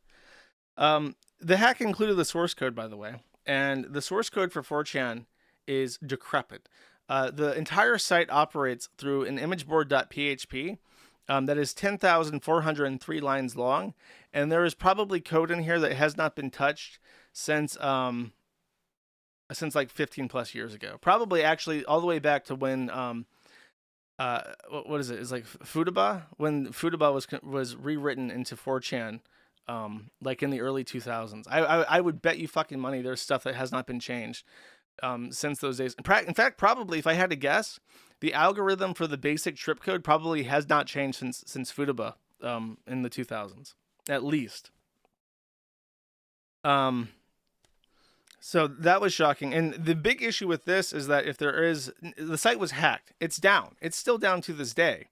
And if there are other exploits in this code, anyone can find them now. This code has not been reviewed. It's not been open source. It hasn't had any kind of oversight into how it runs. So if they find more exploits in the code, then the site will be hacked again. So they're in a really difficult place where they basically have to audit a 20-year-old PHP file that's 10,000 lines long to try and head off any attacks that are definitely being researched. There's already people for sure that are looking into how 4chan works to try and find a way to break into it as soon as it goes back up. So they're in a really bad position. And additionally, all the janitor emails were leaked. All the janitors and mods had their emails leaked. So they, people have been looking into it as they do. Surprise, surprise. There are literal Janny trannies. I know that TV is really popular. I know that TV in particular really fucking hates their mods.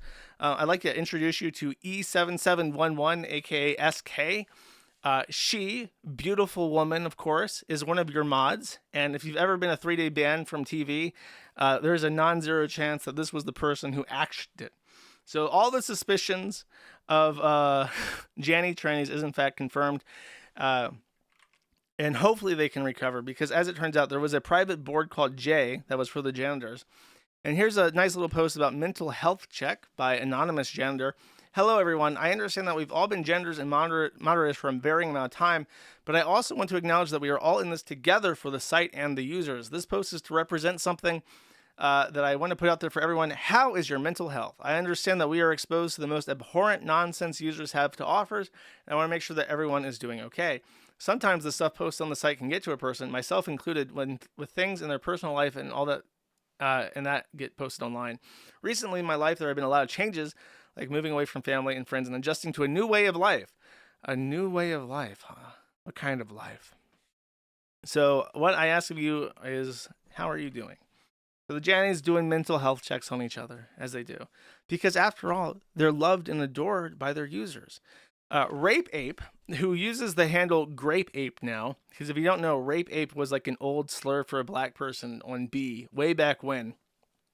From my understanding, Rape Ape has been one of the core maintainers of 4chan since the Moot days. Even when I used 4chan, I never cared about the staff, so I never paid attention. But from what I understand, he's been around for a long time. And he's probably the closest person to a person who understands how the site actually works. So Rape Ape actually sent out a a big email to all the moderators, basically letting them know that they got fucked, that he completely fucked them. I think he even mentions the forum at some point. Yeah, here.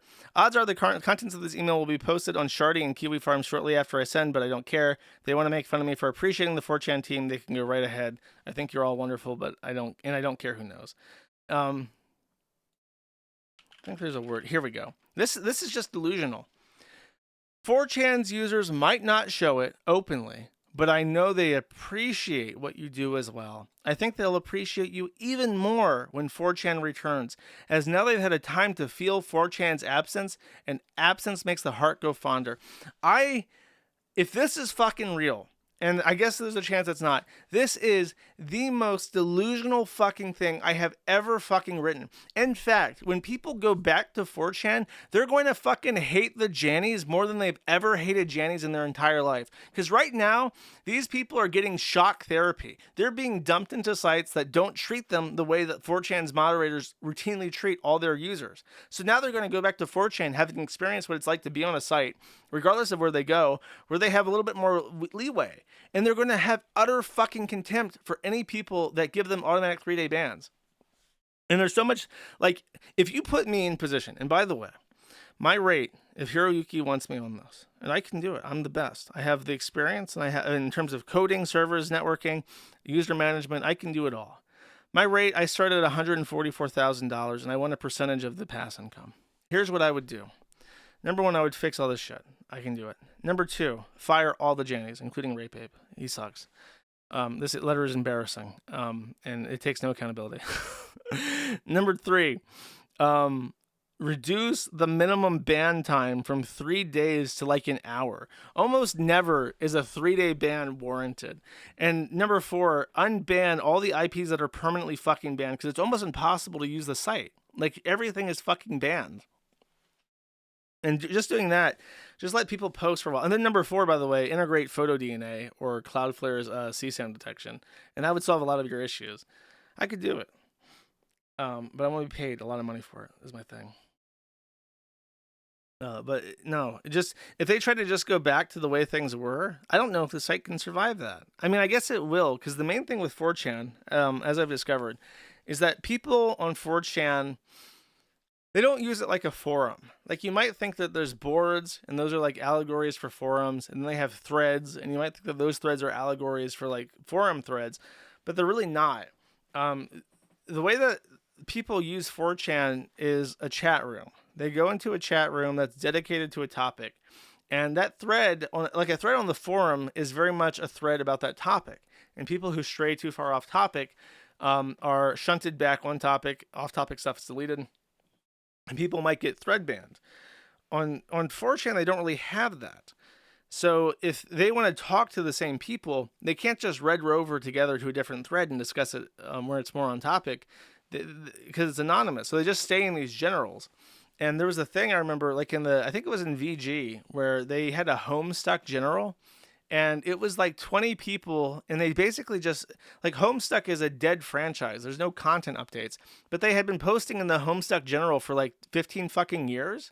Because from my understanding, like, it was a very long-running comic series. So people would make generals about it. They would talk about it. And those same people have been talking to each other about Homestuck for a decade or more. And they don't know each other. They're anonymous. So they just post in the one general thread over and over again. And then, of course, they keep doing that once the content runs out, because those are their friends. They like each other. They like talking to each other. And then the Jannies, they get uppity about this, and they go, these people are they're just using it like a chat room, and the thing's dead, so we're going to delete it. So they banned the Homestuck general thread. And those people, just like the QA Shardy people, chimp the fuck out and shit up the entire fucking site for weeks and weeks and weeks. And it's like, that's what happens when you don't understand how people use your site. They don't use it to discuss Homestuck. They use it to talk to each other, because they've talked to each other for 15 fucking years about Homestuck. That's why. And yeah, and it's frustrating to see how it's managed and how they don't understand their product, basically. So fuck the Jannies is what I'm getting at. It is still down to this right now, even. And my theory is that it's going to stay down for a very long time, maybe weeks, because I don't think anybody on Earth knows how to actually install 4chan on a server from scratch and bring it up. Like, not off the top of their head. Like, if you shut down the Kiwi Farms and deleted the server that the Kiwi Farms is on, it would take me maybe 6 hours to get it entirely set back up 100% again. And that's from scratch, because I've done it multiple times, and I know how everything works, and I can do it, in an evening. I don't think anybody has ever done that to 4chan. I don't think anyone has ever reinstalled 4chan. And my base is off this. The guy that hacked the site posted a screenshot of the bash, the console, showing that the hacker had obtained root. And it's running FreeBSD, which is pretty base. Running FreeBSD is pretty base. I got to give it to Moot, because Moot was the one who installed it when he owned the site 10 years ago. But Hiroyuki, ever since then, has apparently not done that. And what's a shocker is that if you look up the version that they're using, FreeBSD 10.1, when software is released, they give it a life that they're going to maintain it.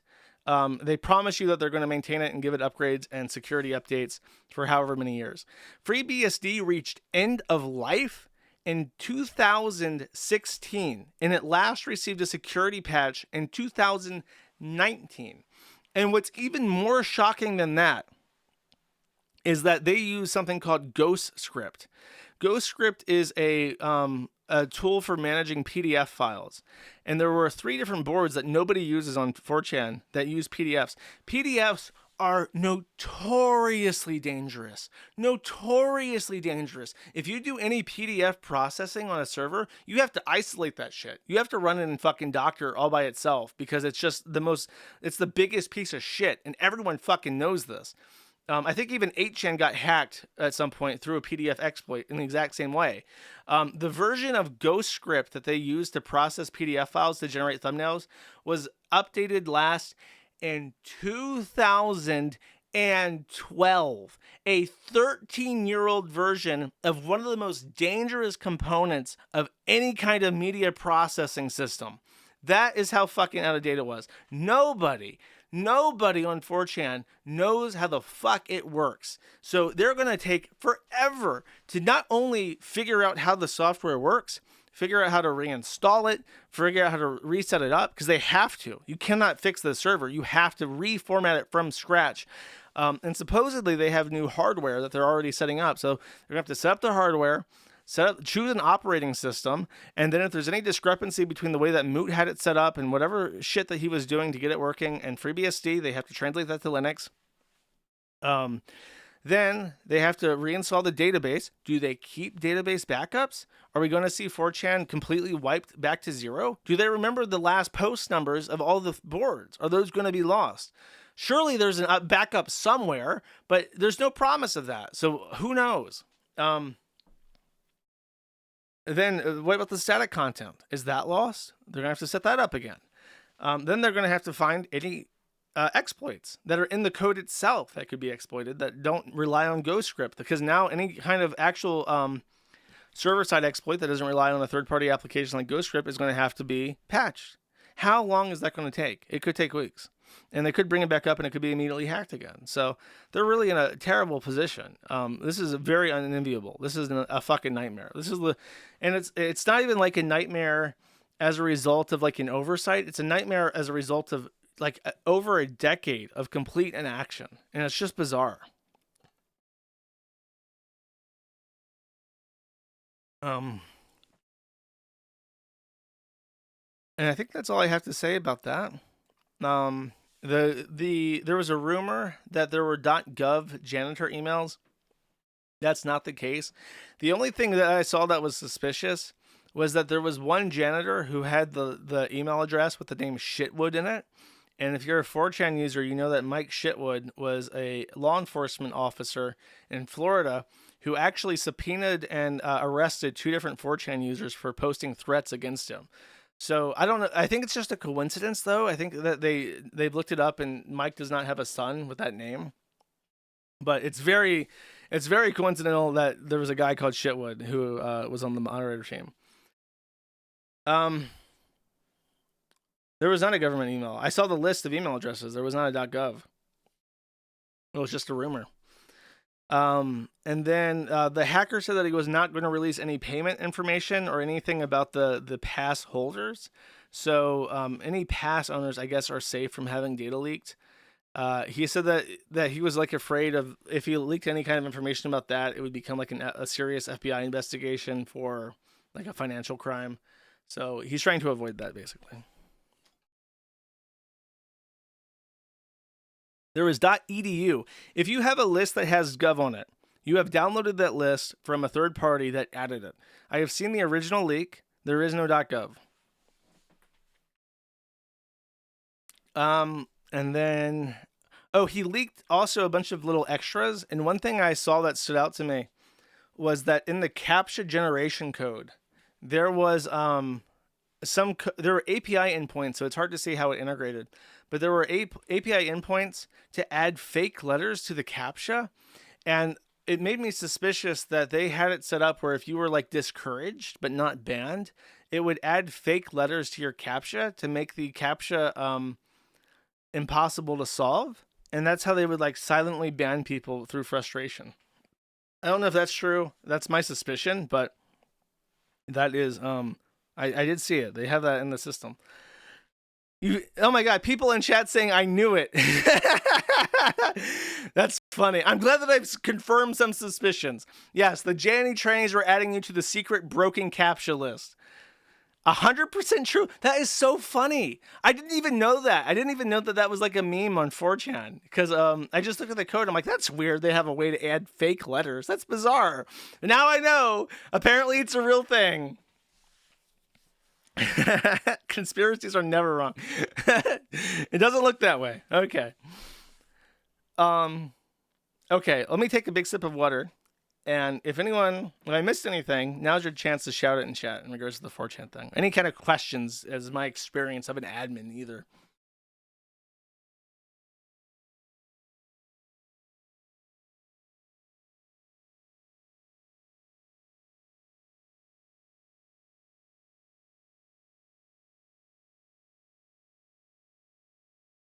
Will Moot come back? No.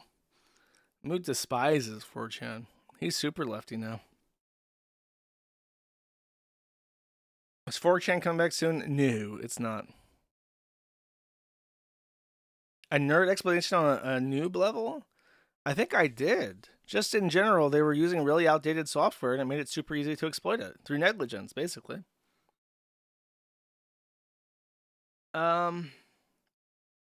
I think, as I said, I don't think 4chan is dead. I think that it might lose a lot of its momentum because I don't think that anybody involved in 4chan has the gumption to make the changes that it really needs. And the user base that exists on 4chan are very loyal to it, in part not because they're loyal to the site, but as I mentioned, their friends are anonymous people that post in certain generals that they find like the reason why certain threads are comfy to people, like that word gets thrown around, oh man, I love the XYZ general because it's so comfy.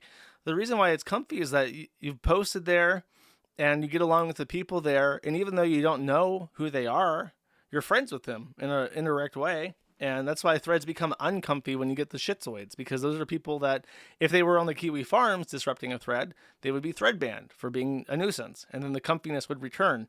But you can't coordinate, you can't move to a Discord with those people, you can't, you can't find each other. So a lot of people are going to go back to generals, I think, as soon as the site's back up, because they need each other, Not that they need each other, just they're friends, and that's normal behavior.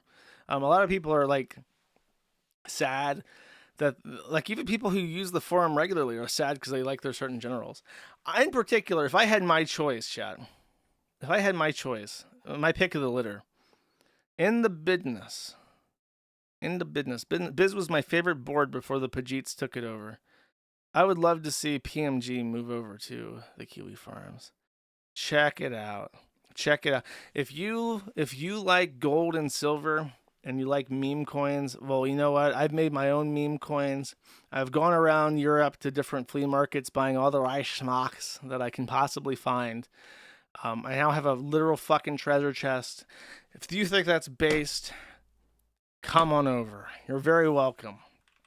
Regardless of what certain people negging me in my own email before my stream have to say about it. Show the clink. Oh man, I put the box away. Sorry. Here, you know what? Just for the shill, chat. Just for the shill, real quick. Real quick, chat. 1 second.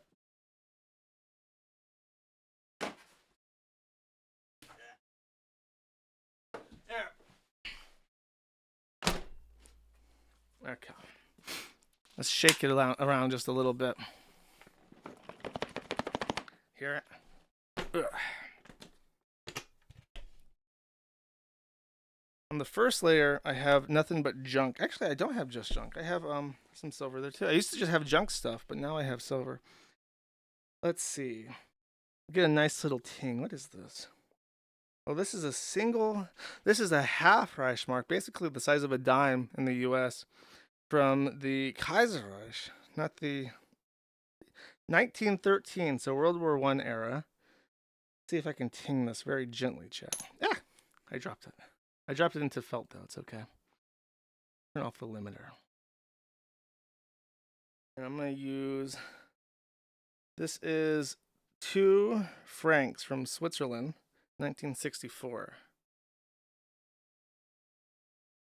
Too small. Let's get a bigger one.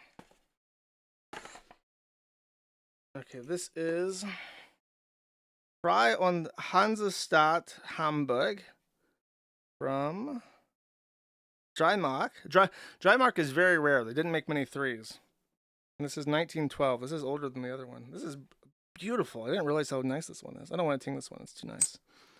Let's take this nicely tarnished 5 Reichsmark from the war. And oh yeah, that's the good stuff. You hear that?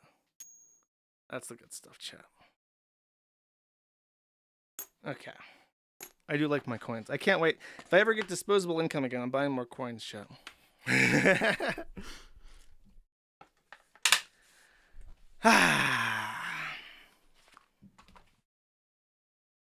it away.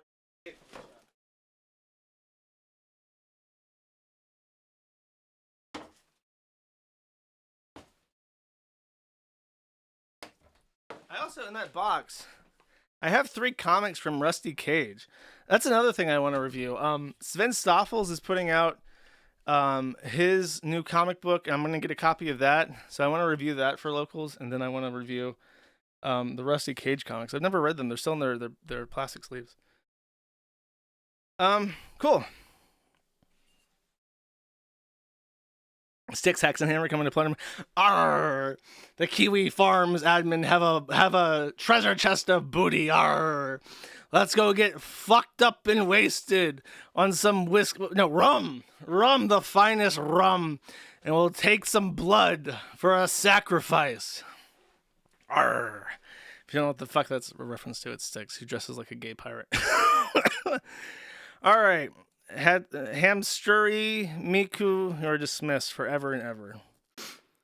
Despite the trouble you've caused me, the money you've taken out of my wallet, that little hamster Miku put their little fingers in my wallet and stuck out a $5 from it. Chat. That's the reality of the situation.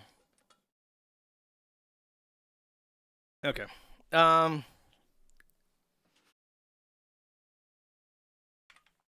Let us talk about Content Cop. So I actually did. I watched this and I clipped it, and then I watched it again and I clipped it, chat. So actually, I only clipped H3's reaction to it. Oh no, okay. I got this. Hold on. I'll go back to this for one thing that I forgot. But I want to show you the intro. The intro of this, there are 3 different intros to this Content Cop. Before I start, if you don't know, iDubbbz used to be an edgy content creator. He said the N-word. He burned a Quran. He also did nice little videos. There's a series that he did about trying to capture all the squirrels in his backyard and release them. And the whole catch and release squirrel saga is like so wholesome. And it really, it shows that he had like a heart for animals, which is always an easy win for people on the internet. You know, he seemed like he had a soul. And then he got married to Anisa. And I don't want to just blame her, but I'm blaming this on her. To give you some background, after iDubbbz and Anisa started cucking out really hard, he made an apology video basically disowning everything that he had ever done. Everything that his 7 million followers plus had ever subscribed for, he disowned and disavowed and said that he was a better person and he regrets what he did and he's sorry and he wants to make more wholesome content now. One of the things that he was especially apologetic for was Content Cop, which was basically like pre-commentary YouTube drama videos, calling out creators. And when he put these videos out, it had a noticeable impact on the trajectory of the lives of the people that he went after.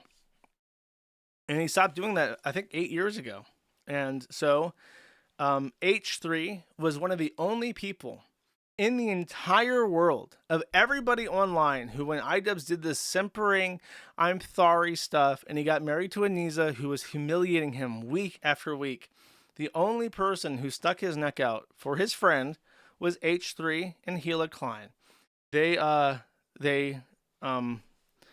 said that the sex work stuff that Anisa was doing is fine, and that it doesn't humiliate iDubbbz in any way. She's an adult. She can do what she wants, and they have an adult relationship. The prudes don't get it. That it's right for him to make amends. If he felt that he was doing bad stuff, it's good for him to make amends to that. H3 carried the line and said stood up for them. Years later, after October 3rd, or October 7th, when Hamas attacked Israel and killed a bunch of innocent people at a fucking rave, there broke out a war. And how that war has been conducted is very controversial.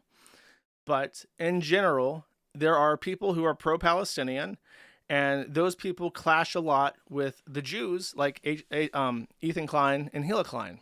Hila, in particular, was a member of the IDF, as I'm sure many people who listen to my stream will know.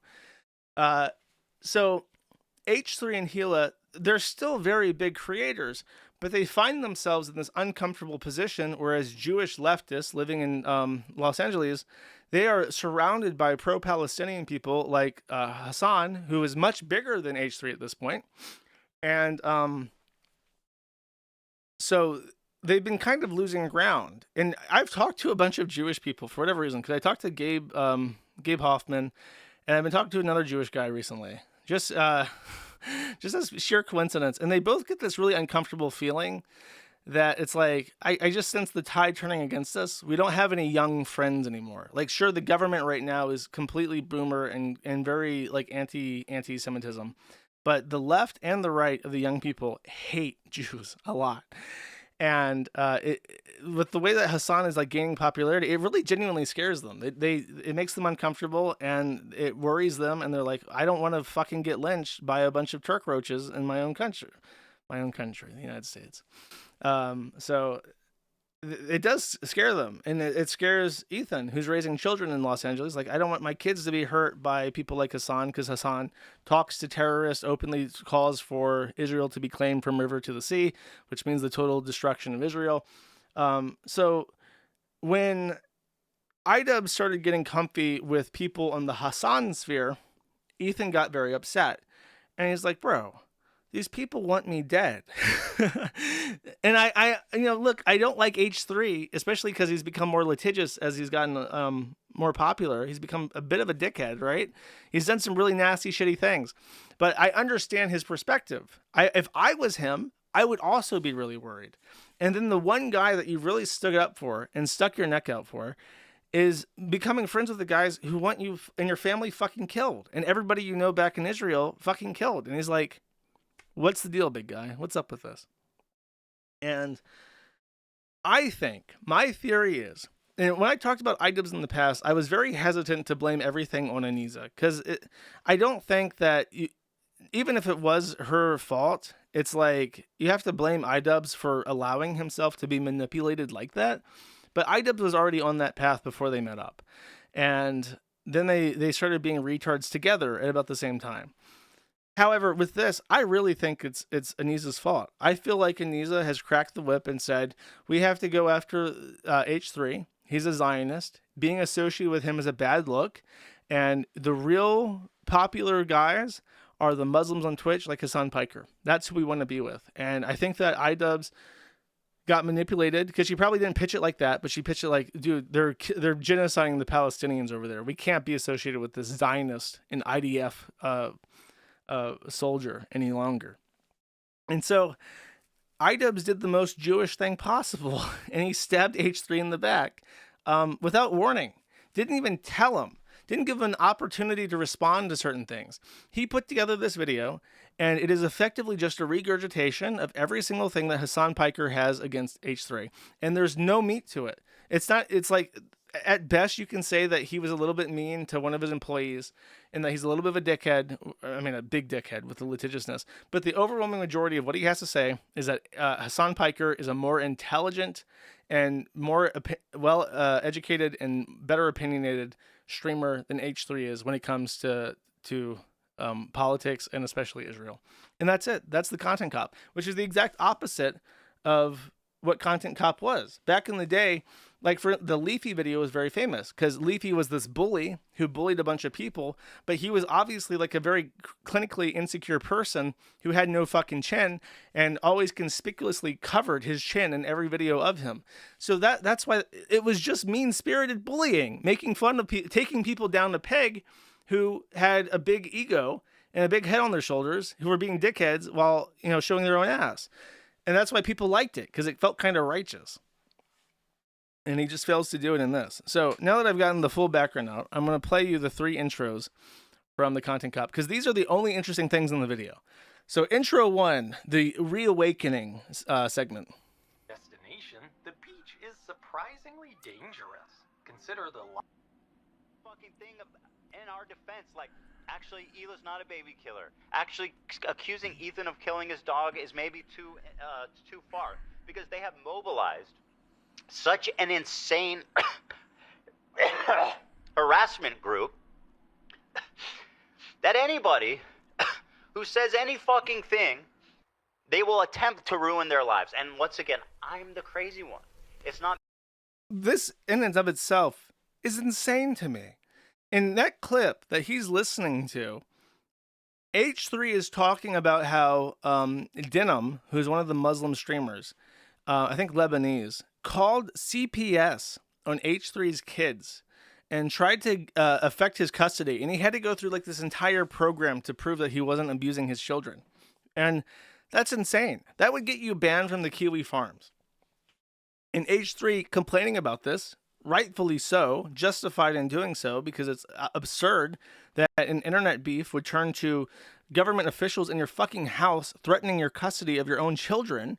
iDubbbz is like, wait a second, this guy's bad after all. I need to go do another Content Cop. Like, in the language of the cinema, in the kino, that is what he is portraying to the audience. This clip of Ethan Klein being upset that his kids were fucked with by Denhams and other people on the Reddit. He needs to do a video exposing Ethan Klein. And it's just absurd.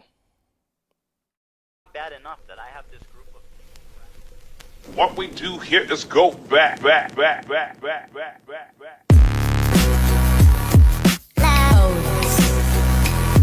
This is the classic music of all the Content Cops.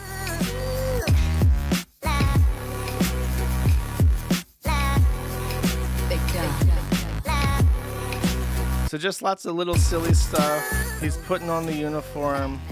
He's like really trying to show off his body because he just considers himself. I think it's like a compensation where it's like he has been so emasculated on the internet that he feels like he's lost control of his masculinity. His wife's a whore. He's humiliated. Nobody respects him. So he's like, I'm going to do the most macho thing I can think of. I'm going to do Fight Club and I'm going to become a boxer. And that's his way of like compensating for how he's lost control over his own life. So he rented an Airbnb. This looks like Northern California. And he's doing like a skit. He's running off and he's running back. His people need him. He's no longer going to be living in a Ted Kaczynski cabin in the woods.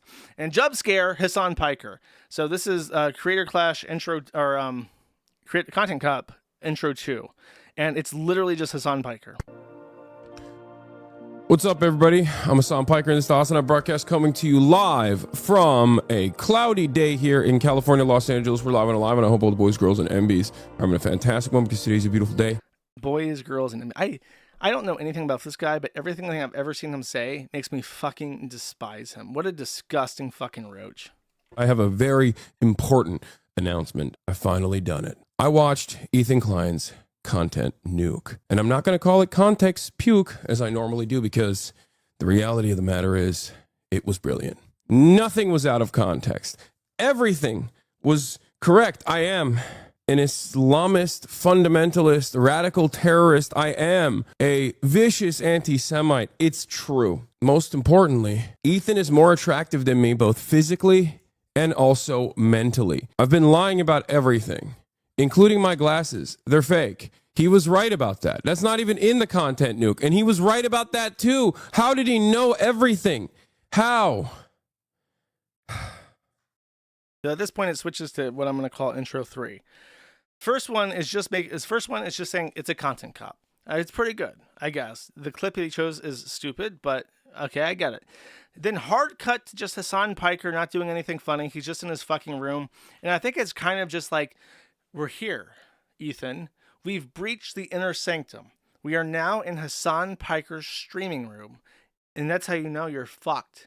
It's like any prayer in this inner sanctum is amplified 1,000,000 times by Allah and by the presence of Hassan Piker. It just becomes 1,000,000-fold more powerful. So it's kind of like he's shooting his Kamehameha, and it's going through like a lens that's making it even more powerful because he just so happens to be in Hassan Piker's room as he does it. Truly just setting this up to be a real banger. So then it immediately, there's no cut in between the second one that I'm showing you and this one. It's just a direct continuation. But it becomes a skit. And my opinion is, and you'll understand once you watch it, is extremely, extremely, extremely cringe. But my opinion of this is that he is trying to ape Sam Hyde.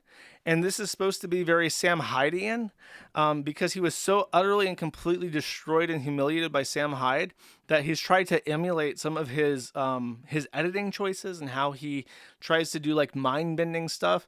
And that will make sense as you watch this fucking nightmare. It is a literal nightmare. Get ready. Wake up, Ethan. Wake up, Ethan. Ethan, wake up. Wakey, wakey, Ethan.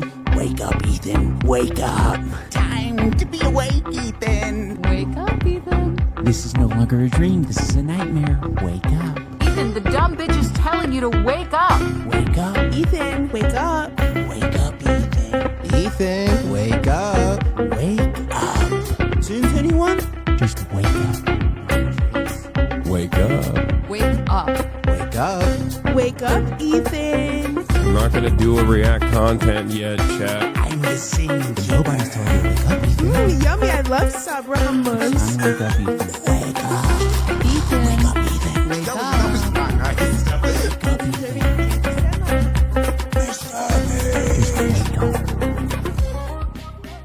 That entire thing is just like, never mind Mecca.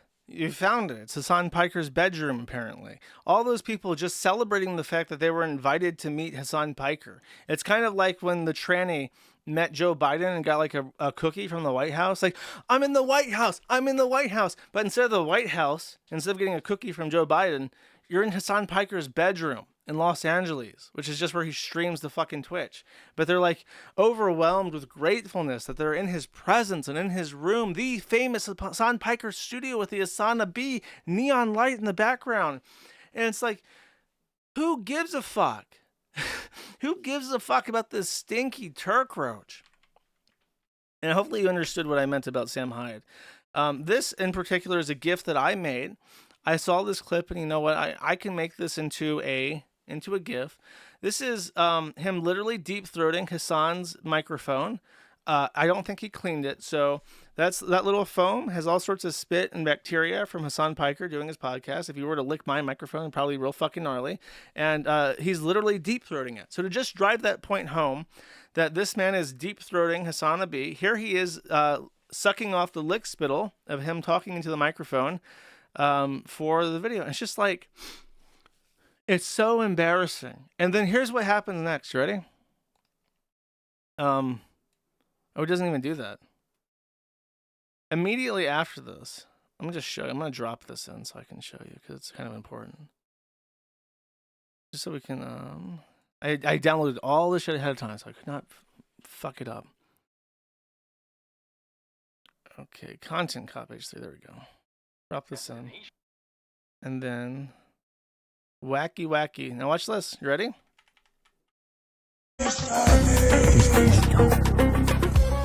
Okay, super edgy. And then, oh wait, no, I'm sorry. There's a fourth intro. One more, and this is very Kino. This is actually very important. So here's intro number 4. I completely forgot about this one.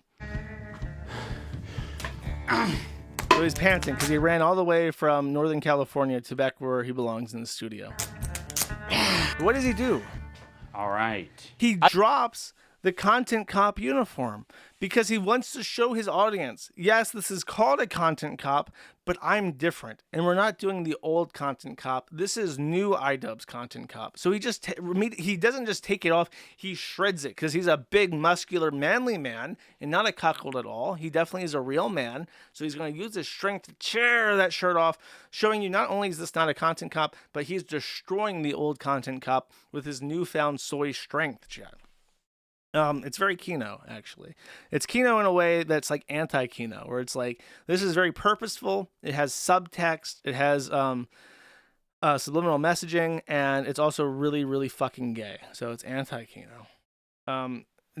So he sits down. He gets in front of his... He doesn't get in front of his computer like he did in the old days. He gets in front of a boxing thingy, so he can show you he's a boxer. He's so manly, he's a boxer, and he's not in front of a computer anymore because he takes his boxing career very seriously.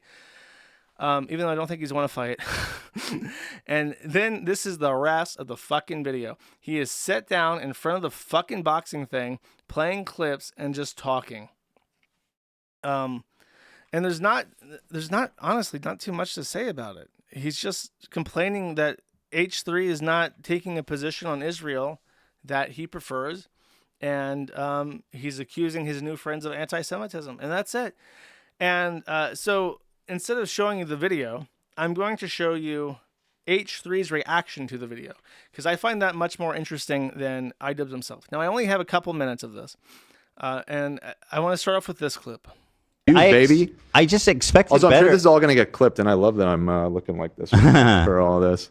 At least I don't have black hair. True. So Dan, the producer of the show, is in ponytails the entire time. So I thought that was very funny, so I clipped that first. Let's get an initial reaction. This is Dan leaning over to the to H3 to tell him that the second tower has been hit. Some breaking news. Your old friend iDubbbz just released a video. Yeah. It's about you. No, it's not. Yes, it is. Oh my God. That is the... No, it can't be.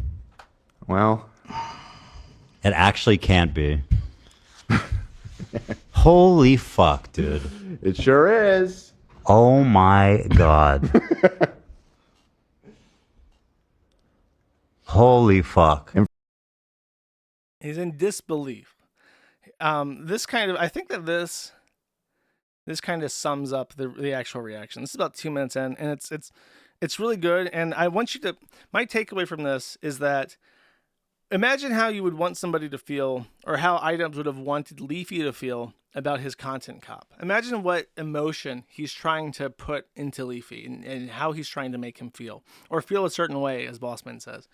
Probably bad, probably embarrassed, probably a little bit reluctant to go in front of a camera again, trying to humiliated, ashamed. Those are what he's going for. He's trying to debilitate him. Think about, when you're watching this, what emotions are going through this room as they talk. This guy went from saying he didn't want to get involved to supporting people calling CPS, like associating with people calling CPS on my family. An atmosphere where someone like Bad Empanada is being platformed by people like Matt Lieb and Denims, who are friends with. It looks like they're both in the video. Check the description. Oh my God! Like what? Like what? Why? What would I do to like fucking like what kind of fucking like bro? What kind of cowardly bullshit is this? Like we have one disagreement where I get upset because you guys aren't defending me publicly after everything I've done to support you guys, and like you bring on people who are fucking Denims and Frogan who did a fucking anti-Semitic tier list, and you're platforming them and co-signing them. And by the way, to even make it even more crazy, Lena's fighting in your fight, bro. Like, what the fuck are you doing? I actually can't believe that he did this. It's actually fucking unreal. Pretty wild. And it's just so pathetic too. Like, talk about a bandwagon. Like, bro, this is the edgy, cool content you're trying to make a play to like fucking warm up to. By the way, iDubbbz, Lena's fucking having a panic attack because why would you do this and not even tell her? Like, why would you invite someone on the show and do this? It's just fucking mean-spirited. I can't. I'm genuinely in disbelief. It was the froggy guy. Did he message Lena or just you? Because like, she's a human being too, by the way. I don't know. And this is about her. She's the one fighting. Why is he apologizing to you? Like, say sorry to her, you dumb fuck. He might have. She's in the bathroom. Dude, this is so fucked up. I don't mean to make it about us, but man, I do feel bad for Lena. I had the full support of the whole audience the first time, and it was still so tough. Yeah. She's worked so hard. And I know Ethan offered, to buy her out previously, but she doesn't feel right taking, that large amount of money from Ethan for nothing. So it's just a shitty situation. Yeah. Look at that face. Just utter fucking shock and disbelief. Like, it's unreal to him that this guy that he ate so much shit for is just going to turn around on him and try to shit on him so he can monkey branch to the Palestinian guy. And then even the like his staff, they're the people who have fought every year in Creator Clash. iDubbbz has no clout, no pull. He can't get actual people like Logan or Jake Paul to fight in his fucking event. So he gets random like producers from the H3 show to fight each other. Random thoughts from Twitch. Like extremely small creators are parts of larger creator streams. And now they're just sitting here like, what the fuck do I do? They've spent their own personal money in investing in private training that iDubbbz promised them that he would pay them back after the event had already made money. So they had to pay up front so they could be reimbursed later. And now they're in a position where they've already spent their money to do their personal training, and they've been working on it for months so that they can be in competitive form and participate in the event. And now the rug's pulled on them.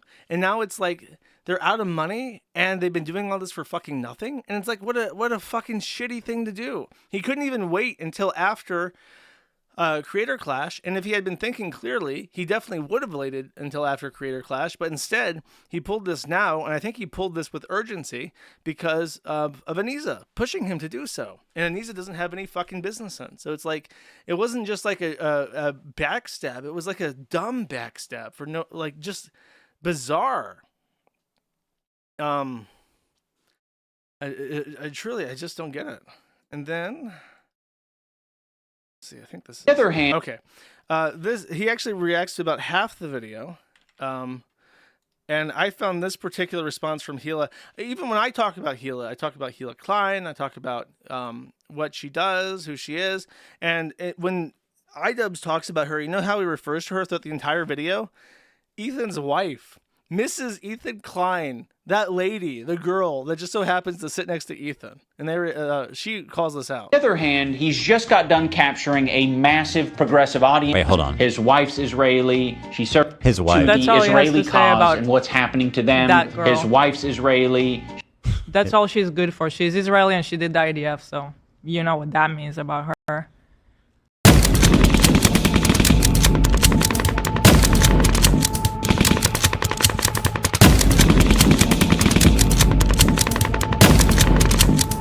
You know what that means? Dude, I've been blue balling chat for like 30 fucking minutes, but listen, I'm never late or gay. I'm always on time. Now, okay, they did not react to the entire video, but you know who did react to the entire video? Hassan. That's right. Hassan gave his blessing to iDubbbz. Now, Hassan watches like 12 hours of fucking XQC style react shit every single fucking stream, so it's not that important. He definitely would watch hour-long videos from my understanding of anything, but he did air the whole content cop on stream and agree with it. So let's cut to the live Hassan reaction to the content cop.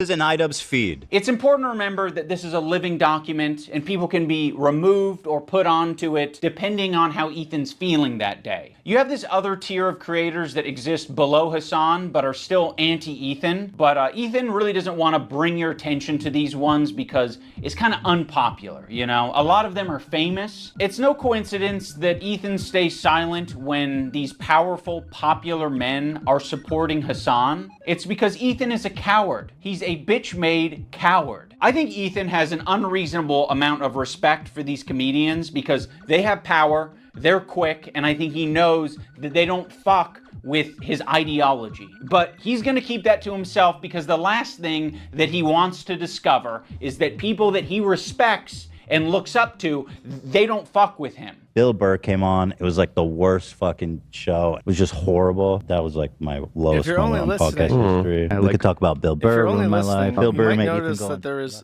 something conspicuously missing in this audio. Now, I want you to think about it.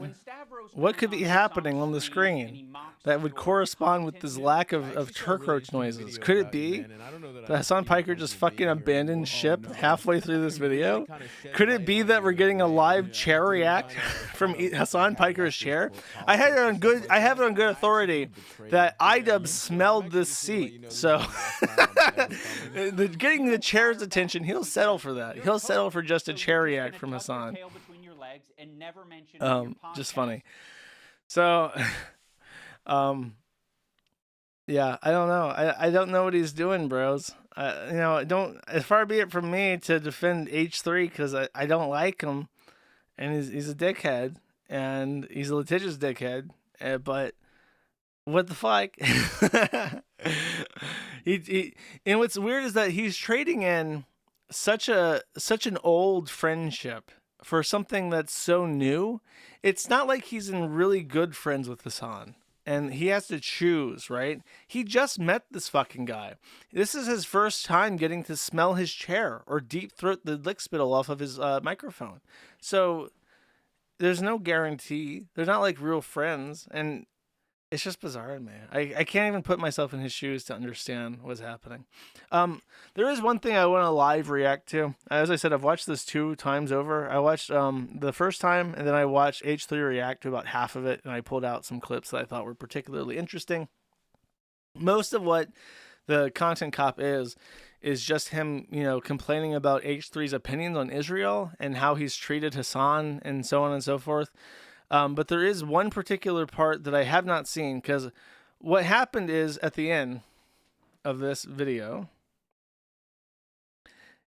he's just playing like clips of other creators, and it's like, I don't give a fuck. Oh, okay. So at the very end, he decides that he's gonna show what moral high ground he stands on over H3.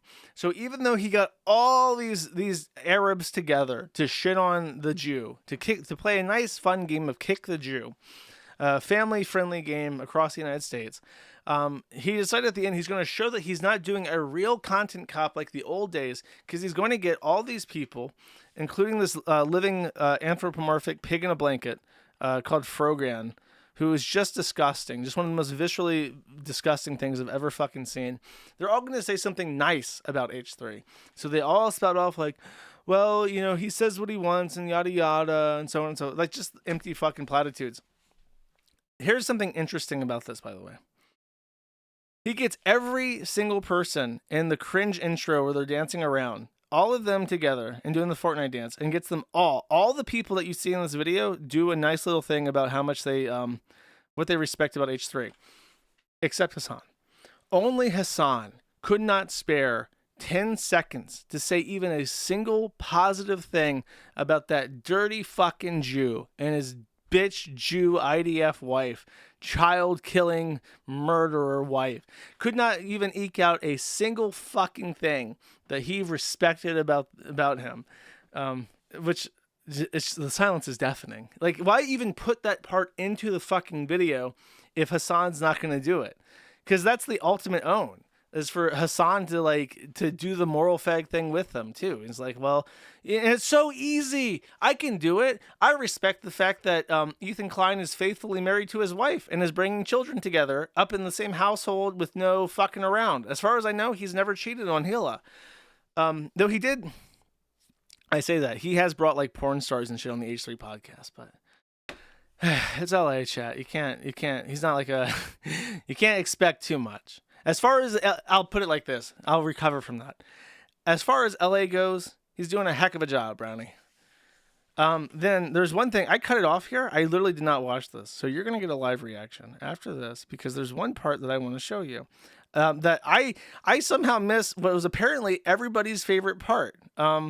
Let's watch it together. If you don't know, H3 once did an apology video, and the guy on the right is a psychologist. The psychologist did a review of H3's video where he apologized and said, "This is a very sincere apology. I gave it a 10 out of 10. H3 thought that was very funny. So he has repeatedly mentioned that he has given a 10 out of 10 apology, and he's kind of made jokes about that over the years. iDubbbz took that very serious and then went to this guy in this video to try and compel him to reduce his rating. And the guy, even though he flew out to Washington to talk to this guy in person, specifically to spite H3 in the most petty and vindictive way possible by getting a joke ruined, by having this guy alter post hoc his score for this apology based on the context, the guy refused. He said, "I stand by my 10 out of 10 rating. I review my apologies based on only the apology itself and not the context. And I stand by that it was a 10 out of 10 apology." So he did all of that to try and do a humiliation ritual in H3. And the psychologist just said, "No, I stand by it." And then at the end, supposedly, something happens where iDubbbz accidentally felt himself talking to the psychologist. You ready? So I've never seen this. I don't know what to expect. It's about a minute long.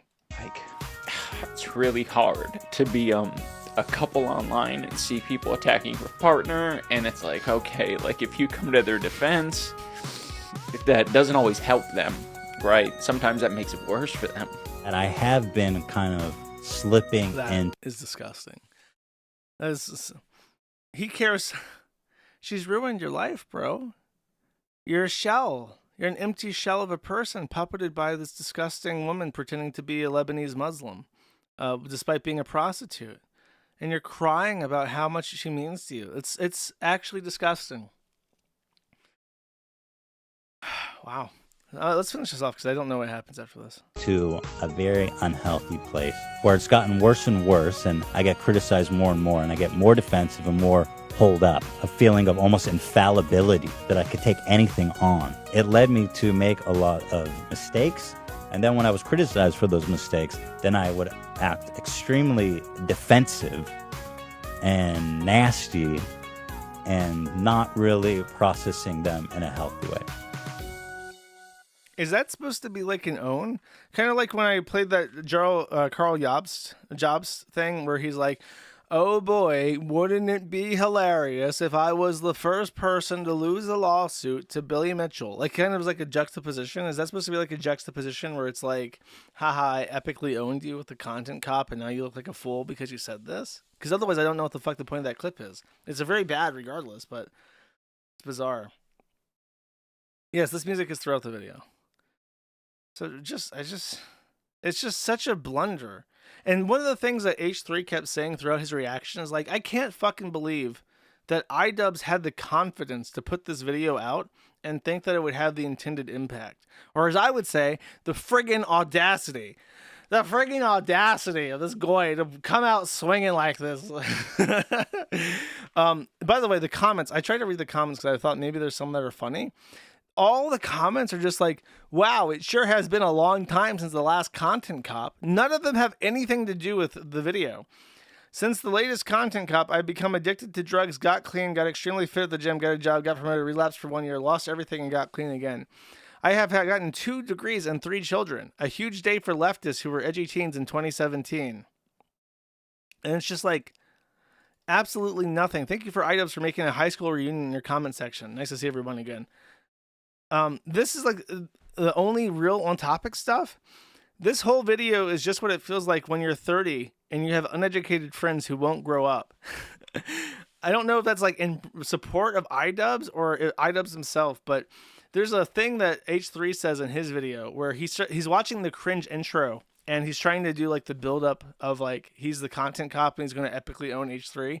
And H3 just says, Ian, you're not that person anymore. And it's so true. You're not that person. You are no longer the edgy cool guy on YouTube who's the content cop. You're a washed up guy pretending to be a boxer dating a prostitute, married to a prostitute. You married a fucking whore.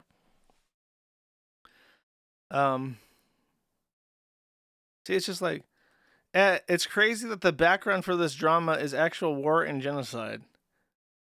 30-year-olds acting like they are 16.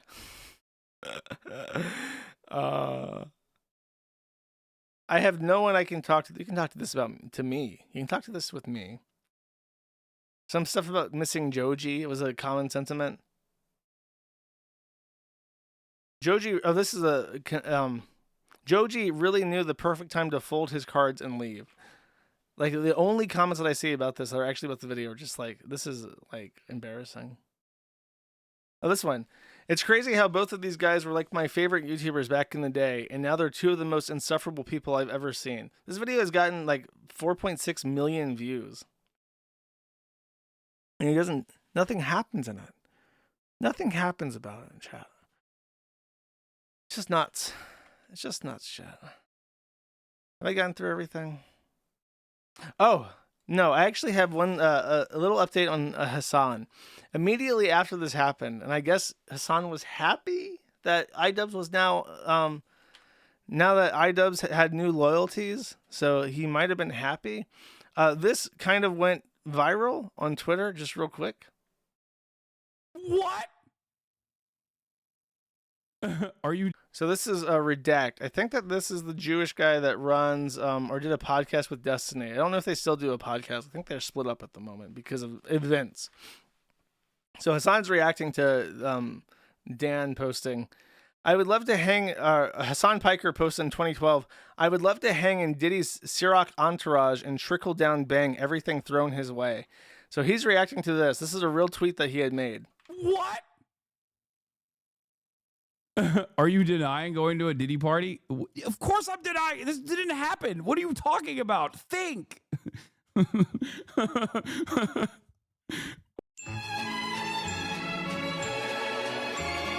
I walked into this like back like sphere Epcot looking thing in the back of like the house that P. Diddy was renting for his and was throwing after parties at Coachella, and they were playing like these crazy things for people who are high. Not me, of course. I had only eaten portobello mushrooms, and one of the images that they were playing was like this little girl, this like supposedly attractive, very young girl, like opening up a Christmas gift. What's in the box? What's in the fucking box? Oh my God, I did. What? This guy, this is just how they are, man. They want to get famous. Do you think this guy gives a fuck about socialism or Islam? He just wants to fuck as many underage girls as humanly possible. Just like the Prophet. Just like the Prophet Muhammad, chat. And one other thing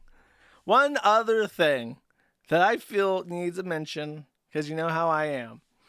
So a while back, I posted some videos about an old friend of the forum, and I talked about how It was a bad idea for this person to come back on the internet and try to live a drama-free life, because obviously you're not going to have a drama-free life when you are who you are.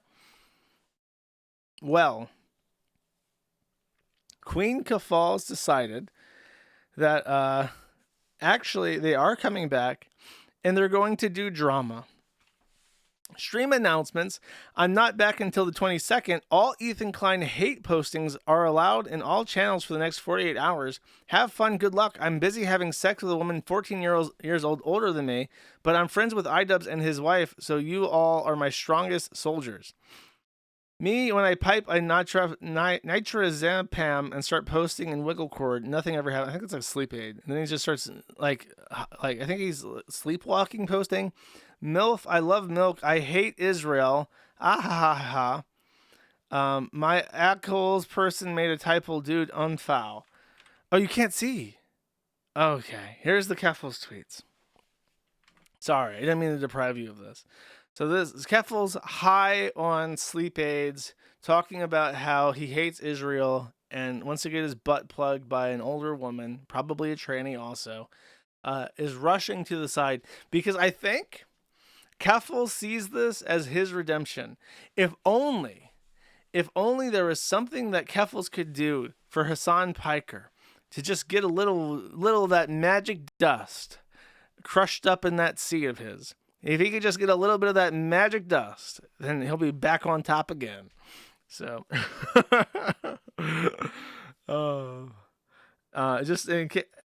I'm willing to bet. I'll make a bet right here, $1,000. I will bet $1,000 that Keffels will never be anywhere near Hassan Piker. That means like on the stream, sniffing the chair, filleting the microphone, never fucking happening. Even Hassan Piker's like, yeah, this frumpy white in Italian quotes troon with the Catboy Ranch. No, thank you. No, thank you. And chat, with the help of pseudoephedrine, I have busted through one of the busiest weeks on the forum in its history in under 3 hours. I hope. I don't think I've missed any. Oh, I don't have a Reddit segment. Ooh, I don't have a Reddit segment, chat. Let's see.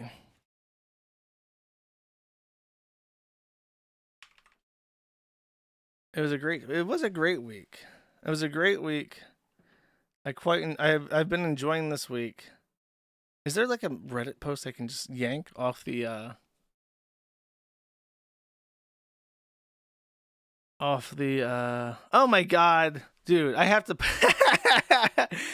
I guess this was a late submission, but I'm never gonna have a chance to use it, so let's shrink them down a little bit so you can see the URL. That's very, very cute. Who would make this? Good night. I will give him the big sticker because that's very fucking cute. Oh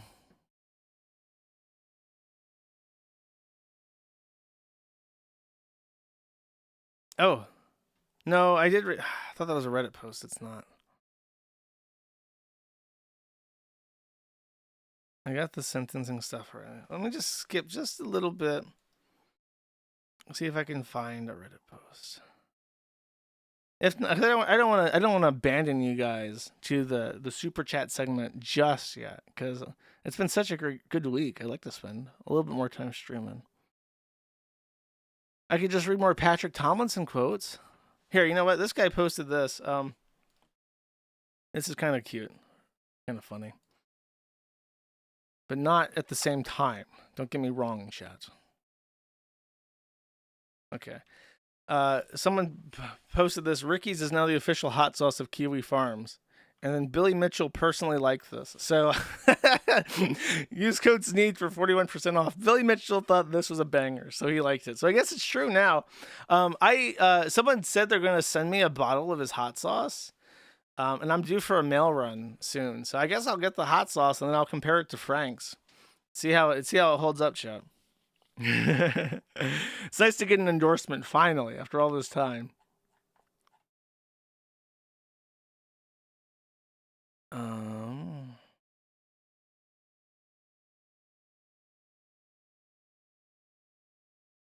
I don't think I'm getting a Reddit segment today, chat.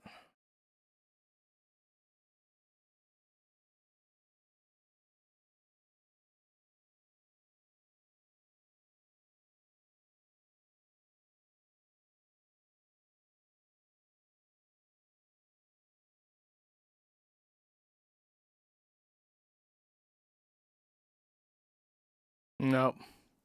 Nope. Everybody's let me down. Everybody's let me down. You know what I can do? God, I feel so bad. I feel so bad just like leaving you guys high and dry. You know what? Let's pull a little emergency trick, chat. Let's do this. I usually only do this once a year, but for this occasion, because I want to stream just a little bit longer, let's pull out Lipstick Alley. If you don't know, Lipstick Alley is effectively Black Kiwi Farms. And it can be very funny. So usually what I do is I just go to forums, right? And then I scroll around, and I usually pick a board that sounds fascinating to me. Alley CEOs. Ooh, that sounds fun. This is going to be some Black business owners. Anyone selling on TikTok Shop, help me fix my mom's handmade business. Starting a product business during the era of Trump's tariffs.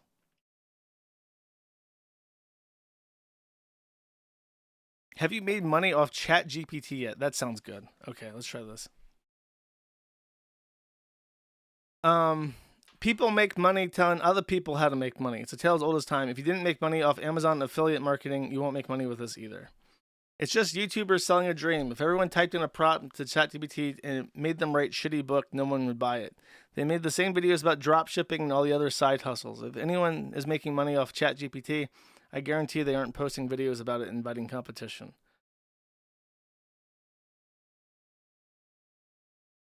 Now this is just hustling. I expected more funny stuff. Yes, I've been using it pretty much to do heavy lifting for my marketing consulting. There are plenty of ways to make money from ChatGPT if you're looking for a one-to-one solution. Is a carbon copy of an assistant. Why do you need to automate in your business? That's how you make money off ChatGPT. Think of it this way: it's a sales process. So if you, I wonder if, like right now in our world, if you ask random people like for services, if you pay somebody like a business service, how much of what they're producing is just ChatGPT? I want something funnier, though.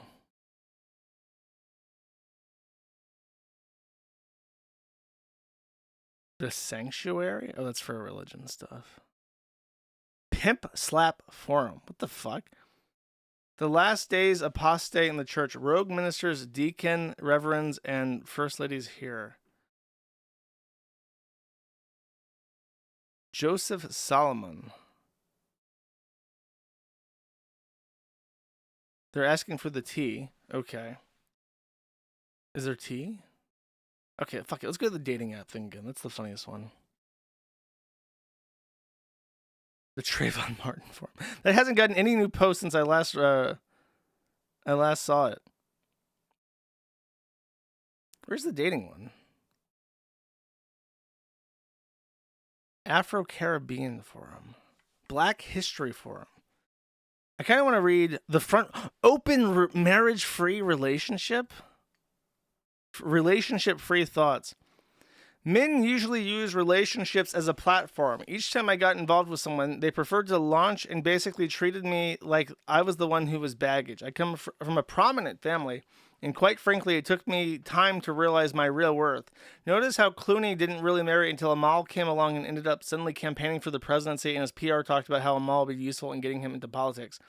Then there is the fact that when women somehow break away, men want to land them and start promoting themselves. Men who marry royal women, she's a royalty, chat, insist on whining about supporting their spouse as emasculating them, and so many do level up via marriage and complain all the time about feeling diminished. Men have often sought to marry high-level women as a way of self-promotion, and we all know how certain types of women are married only because they're suitable enough in their eyes.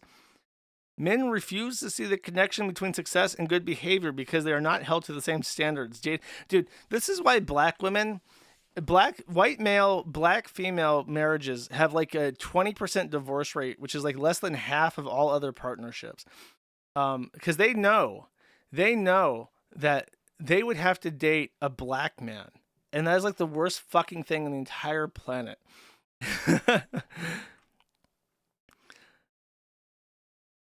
Women are sad to me, settling for the dumbest men who don't amount to shit. My sister and her man have been living with his mom for some years now with multiple kids. Recently found out her man bought himself a Tesla.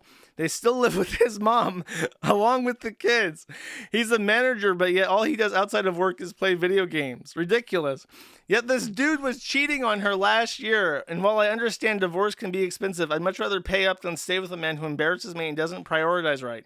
The red flags were there since day one, and this isn't the first time he cheated or wasted his money. I wouldn't put my kids through shit like that. Bro, it's rough. It's rough. It's rough in the hood. What's this one?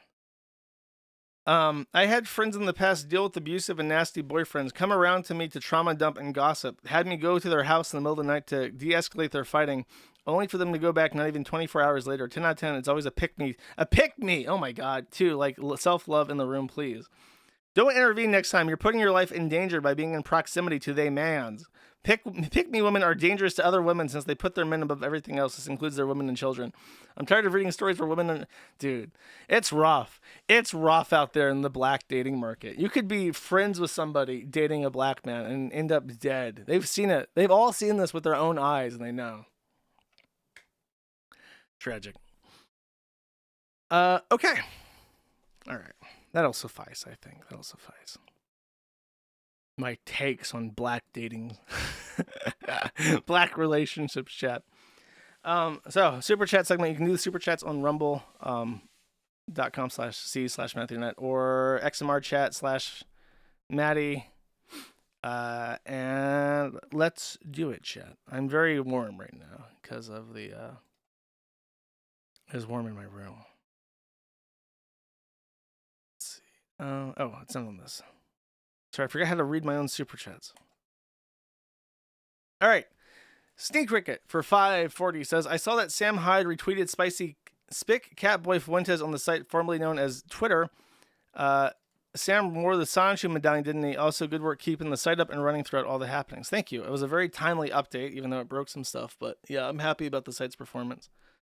Yeah, he sure enough is retweeting Nick Fuentes again. If Austin Metcalf was Jewish, Trump would have said something about him. Yeah, I guess. That doesn't seem like a very controversial take.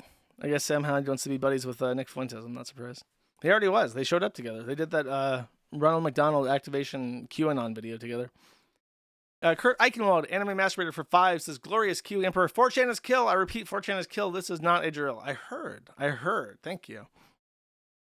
Porglack for 2 says, why are all your enemies white and like 2 Asians, and you have so many pleasant stories about your dealings with the Browns? Because I don't live around them, is why. As far as why all my enemies are white, black people don't get on the Kiwi farms, generally. They get on Lipstick Alley, that's why. Porglack for 2 says, why are... sorry, I read that twice.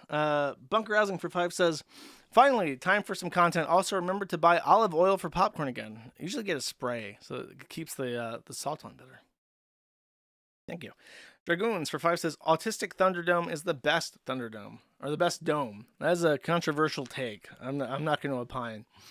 Humble Guardsman for 10 says, hello, Evelina. Ooh, which is a quote from a meme that I know of. Thank you. Space Allen for 50 says, Ham Jam. Thank you, Space Allen. I appreciate it very much. Kiwi Friend for 50 says, hey, or sorry, 1 Kayla even, maybe, if you want to swing that way. Hey, no, long time no see. Lots of stuff happened. Wanted to let you know that you're the best, and Friday is my favorite day because of your streams. Be well, my friend. Thank you very much. I appreciate it. Such kind words. Where's Bun Bun for 20 says, I missed the paranormal board. Here's 20 to buy some peppermint tea or whatever, little bro. I don't drink tea. I'm caffeine free at the moment. I'll use this to buy a Monster next time I go out so I can imbibe my Monster again. Thank you. 11th Circuit for 2 says, I wish everyone except Nick Ricada a very happy Good Friday. Oh, that's mean. He needs all the encouragement he can get right now. The false copy of Sunder for 5 says, I am a new user from 4chan and the Kiwi Farms is great so far. When scrolling threads, there seems to be a disturbing lack of black penis. Let me know where I can report this issue to your site. You had me in the first half. I'll give you that. It's true. There's very little BBC on the Kiwi Farms. Black Star Sneed for 10 says, thanks for everything, Josh, especially the help with my account last night. Been a Star fan since 2019, and it's been a wild ride. Can't believe it's been almost half a decade since the corn harvest. He had an issue that drove me fucking crazy. His account could not upload any attachments, and I discovered it was because the update broke something where if you upload attachments, it creates a duplicate and for that hang with no post attached for a little while before they get automatically deleted. And if you have 100 of those, then you can't upload any more files. It was literally driving me insane, though. Sneed Fiend for 5 says, in Goy Forest, just finished in the Goy Forest. Not from Eglin, are you? What's funny is that everyone is like so schizophrenic about Eglin Air Force Base, and I grew up there. I literally lived in Valparaiso for like 5+ years, and Eglin Air Force Base, like the road to commute to Eglin passed right next to my house, and it was probably like a 10-15 minute drive, and everybody in Niceville worked at Eglin. That was like the entire reason that town existed. So it's very weird to hear people talk about Eglin as if it's like a boogeyman. It's like, I lived right there. I even remember one time George W. Bush flew into Florida for his re-election campaign, and Air Force One flew over my house, and I happened to be outside when that happened, and Air Force One is so fucking massive that it legit blotted out the sun and left me in darkness. And I looked up like, what the fuck is that? It was like the loudest sound I'd ever heard. It was like a proper like Supermax Boeing 747 blotting out the fucking sun, like only a couple feet above my head, because we were so close to the base. The runway was like right there, so there would be F-35s flying overhead all the fucking time, shaking the house and shit. And yeah, it was crazy. It was crazy to see Air Force One like that. Awaken 34 for 1 says, at first I wasn't going to send money as I don't get paid until next week, but after hearing Google eat shit, I feel compelled to. Well, thank you. I appreciate it. Sergeant Wizard Fist for 5 says, Josh, you are too high energy today. It's scaring me. I know. I guess I'll be high energy all throughout allergy season. I don't know what to tell you. Schwarzwald Null for 5 says, hey, hello chat. Let me have a sip of water. Oh, geez, you're dismissed. I don't know what that means. It's like 3 different things that I say at different times, but it's mashed together. Bordier for 5 says, Graf says he's trying to buy 4chan and Federated Thoughts.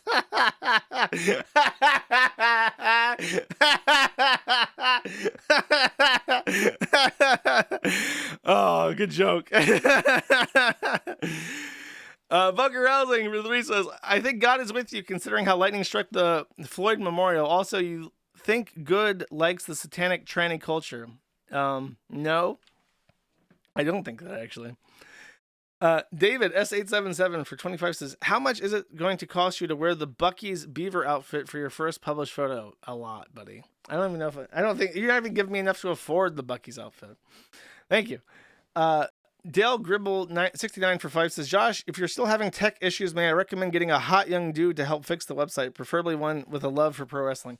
I have intentionally been avoiding PWR because I know he's like a pet, homegrown fascination of certain other people's, and I'm trying not to put the Eye of Sauron on him just yet. Lalanthia for 10 says, thanks, Josh. Thank you. I appreciate it.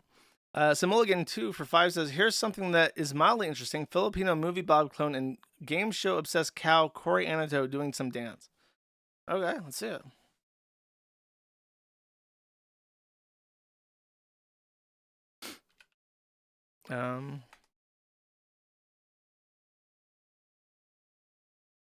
Let's see it, I said nervously. Oh, you linked to something wrong, bro.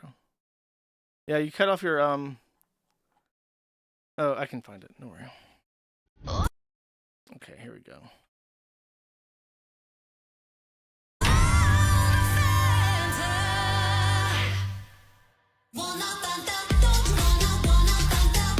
That's pretty good. I wasn't expecting him to start moving at all. I was like, the fact he broke out into a little dance is took me by surprise, actually. Tetrax for $50. It says, rare Hopium W stream. Life is good sometimes. It is indeed. It is a good Friday, so that's why it's so good. Thank you. Foxes for 5 says, please do not dead name Anissa Joma's husband. Oh, sorry, not iDubbbz. I mean, Ian Jamha. The Ghost of 4chan for $2.85 says, total Janny death. Woo. Sika Loather for 10 says, I did tell you that the Chinese naming children after yourself and your elders is a sign of disrespect. I believe Genghis Khan's father named him after an enemy he defeated to insult said enemy. That's funny. Sika Loather for 10 says, I can understand giving your children a very common name to protect them from being doxxed. If you ever consider a name change, I recommend using the name Zach Pradle. I don't think I will be taking that suggestion, but thank you. Anime Extremist for 2 says, if you reach a financial goal to checks, can we get an anime review? I want to hear your review of Frieren. I haven't seen it yet, but I've heard it's really good and super racist. Hashtag anime right. Well, presumably almost everybody except you will be donating for the actual website and not for anime reviews. So I think I said that my price for an anime review would be $1,000 per hour, and it can't be weird sex shit.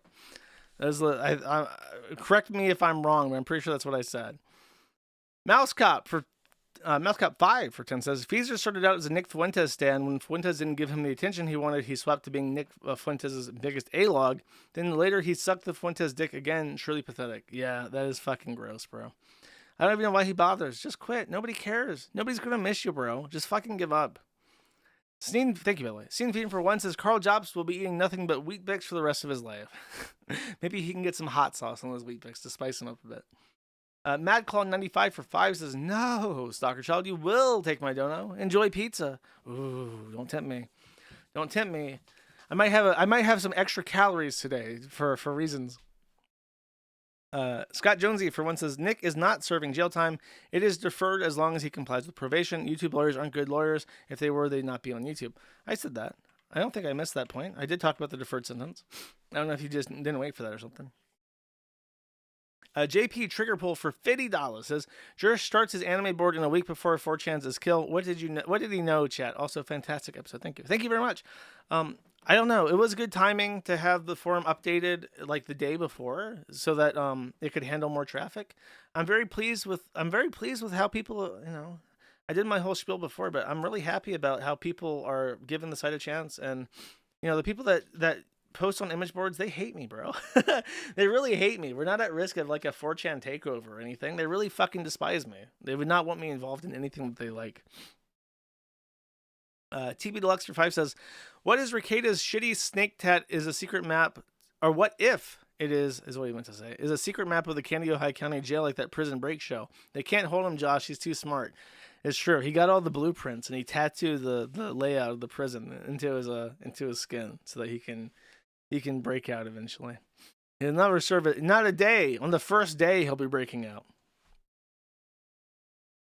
MH Dark Law for 2 says, given the letters that Robert, Kayla, and Megan Fox sent, you would have thought that Nick was being sentenced to 20 years in prison. Here's hoping the body cam footage. Yeah, I didn't even read those. There were a couple letters that they sent in asking for a reduced sentence, but it's just like 30 days is honestly about right. Like, let's show that this is serious, that there is loss of freedom as a potential consequence of continued action. You don't get to just you don't get to make fun of the entire county and get away with it. They went easy on those, what I'm saying. Haramburger for 2 says, question, can my lovely viewer avatar frame stack and display the gilded true and honest avatar frame at the same time? I need maximum supported perks available at all times to flex on them perfects. Yes, they will stack. He's spoiling something that I haven't announced yet. Awaken34 for 1 says, for the coring clip, you could have said it was pre-Koksky and not Sober Ralph. That's true. I never watched Andy Worski, though, so I don't have like a frame of reference for his timeline. Dragoons for 5 says, that Corin stream was hysterical. It's the first time I'd heard the term sperm burper. That's pretty fucking gnarly, bro. It was pretty funny. I was there, I know. Blind Oracle for $50 says, Corin is making Blue Waffle a reality for Jim's cancer aids. What does that mean? Is there some kind of like silver byproduct that she's fermenting in her body to like cure his cancer aids? I don't even know what you're saying. Don't even want to know what you're saying, bro. Thank you. Chuck Poster for 1 says, the Kiwi Farms lifestyle brand has me white hot. That's a PWR reference, I believe. Peter Thiel for 1887 says, I've recently found your forum quite entertaining. Monetization schemes seem promising. Would you be open to Series A or seed round?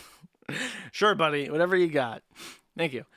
Devious Devi for 2 says, Devious Devi for 2. Thank you, Devious Devi. Melon Salt for 1 says, can we get a suffer horse suffer, Josh? Do I have that clip still? Oh my God. Let's see, just for old time's sakes. Videos? Is it in here? No.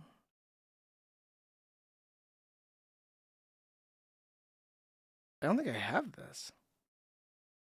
I would say now it's time to beat a dead horse, and I had a little animation for it. Like, I got to use like twice before she dipped, but I can't just say suffer horse, suffer.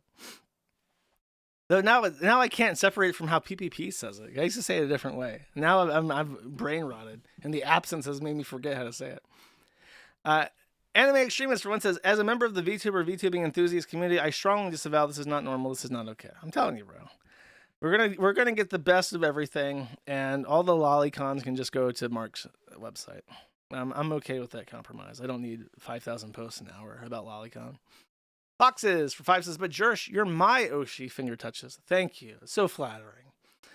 Awaken34 for 2 says, unrelated, but ever heard of a game series called Ace Combat? If so, which is your favorite -5? I've never played any of them. I know what they are, though. Burger for 2 says, I've been doing my part to onboard the 4chan refugees by inviting them to a DM chain. They've been very appreciative of the warm welcome and your neighbor words being spammed. Pay piggies will be yours. My man is laying out the turf for me. What a hero. Sneeda Standing for 5 says, the Animu is corrupting you, Jersh. Also, someone was standing outside Nick's courthouse in a clown wig. Really? This better be real.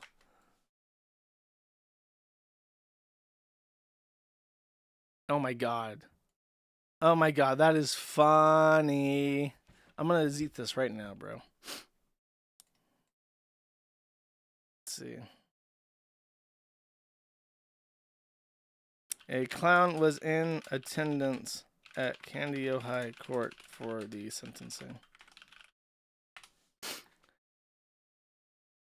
Okay, I'll also link to this is how I show my site, chat. Where is it? This link? Bam. Copy the link. Bam. Awesome. That is some good content, chat. Oh, that is very funny. Thank you. Banana Plugs for 5 says, happy Easter, Josh. You're my favorite non-Slav always. Just arrived at my in-laws after 3 hours of driving. Time to eat. What food from Eastern Europe do you miss? Lamb. I was lucky enough to have a real Irish Easter dinner, and I don't think I've ever had lamb before then, and it was very good. I really enjoyed my dinner. Ireland is awesome. It sucks that they're going through some shit right now. Spinglecat for 10 says, since 4chan is dead, I randomly got reminded of He Will Not Divide Us. Okay, let's see. If this is a racist message, report them. Hello? Yo, Pepe, what's up, bro? Hello? Pepe. See, another racist message. They're spreading racist messages. You guys know exactly what this is. You guys in these chat rooms, stop doing this.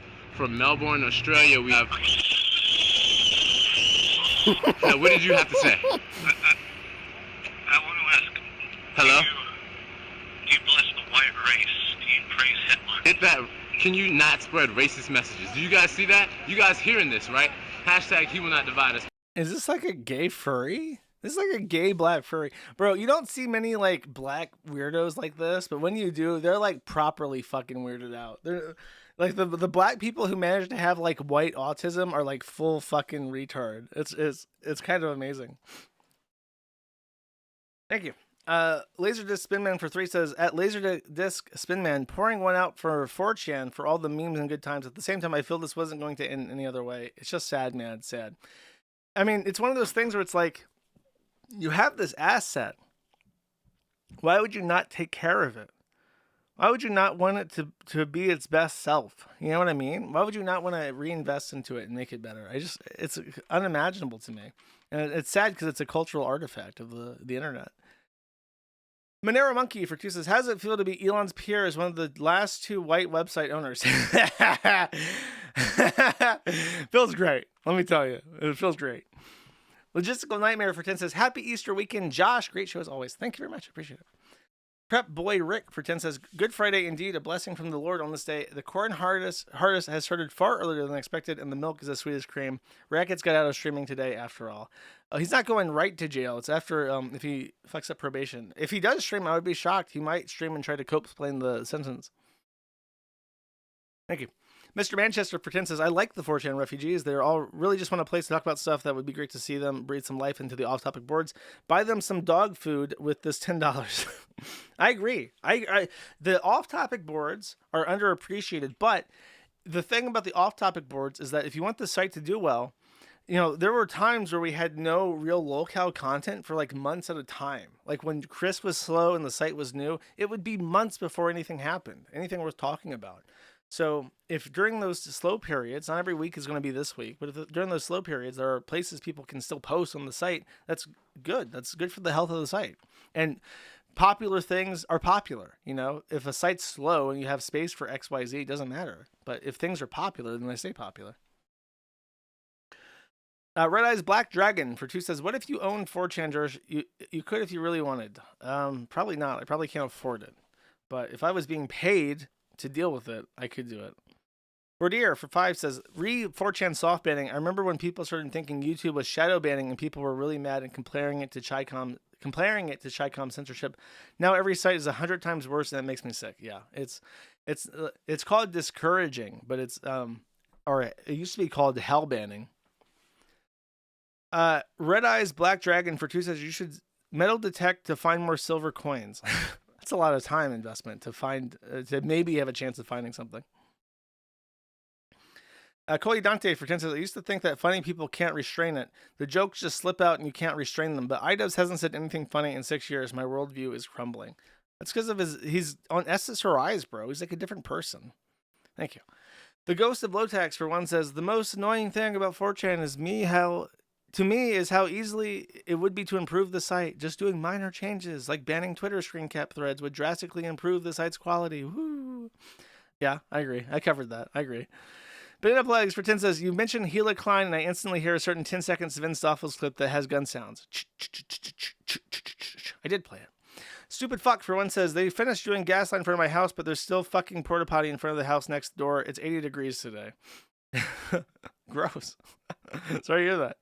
Tech Controller for $20 says, what's even grosser about no warning towards Ethan is one of the H3 crew set the box in Creator Clash 3, plus H3's audience was one of the largest audience groups for Creator Clash. Yeah, he covers that. He said, like, when he went to Creator Clash, it felt like an H3 fan meetup because everyone there was also a fan of H3. So he's really, like, cut himself out from under his own knees.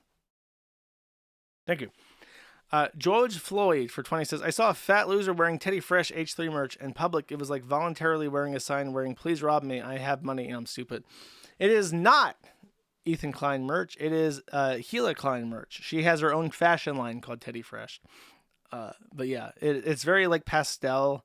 I guess it looks okay, but I don't know. Stino for 1 says, iDubbbz looks like a gay skinhead. It's true.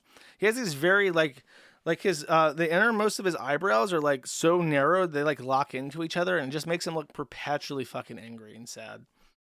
Verdier for 2 says, iDubbbz, I think he's courting Twitch lefties because it's not YouTube rightoids and he's too ashamed of his old content on YouTube. Same with Creator Class, and Aniza might be playing on that.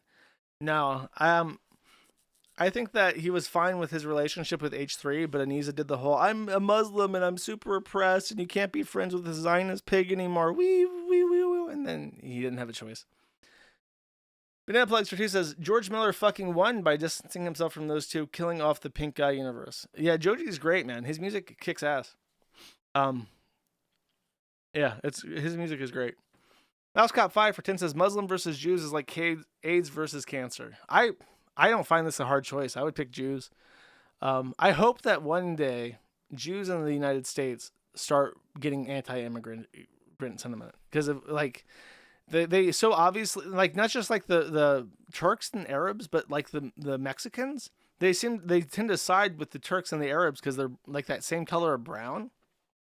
And because they have like that anti-imperialist shit that they're like obsessed about, I honestly hope that the pendulum swings with Jews and they start like realizing that only the Christians tolerate them and don't actively want to kill them. Barolo Furman for 2 says, have a nice Easter and Good Friday. Thank you. I appreciate it. Sneed Cricket for 3 says, I happened across the Bible verse that is quite fitting for today's verdict and Good Friday. Rikita said to him, truly I say to you, Ralph, that this very night before a rooster crows, you, Ralph, will deny me 3 times. You stumbled across one of the most famous Bible verses. And I mean, I guess maybe this is like the anachronistic where it's like, it's about Ralph and Rikita, maybe. Bunker Housing for 3 says, there should be a version of that Hela clip where it's iDubbbz shooting Ethan. Yeah, right. He wishes. Crypto Hag for 1897 specifically says, are you growing any plants yet in your new home? Will we get a banana pepper V2? Have a happy Easter weekend. No, not yet, because I'm just kind of floating around at the moment. Thank you. Colga Dante for 20 says, I rate iDubbbz's humiliation ritual a 10 out of 10. He could not be more contemptible by any measure. Surely the peak of the art of being pathetic. Yeah. It's kind of amazing that he branded it a content cop too, because now it's like you're going to have millions of people see what a fucking loser freak you are. Thank you. Ian is truly, and then there is a Catbox file.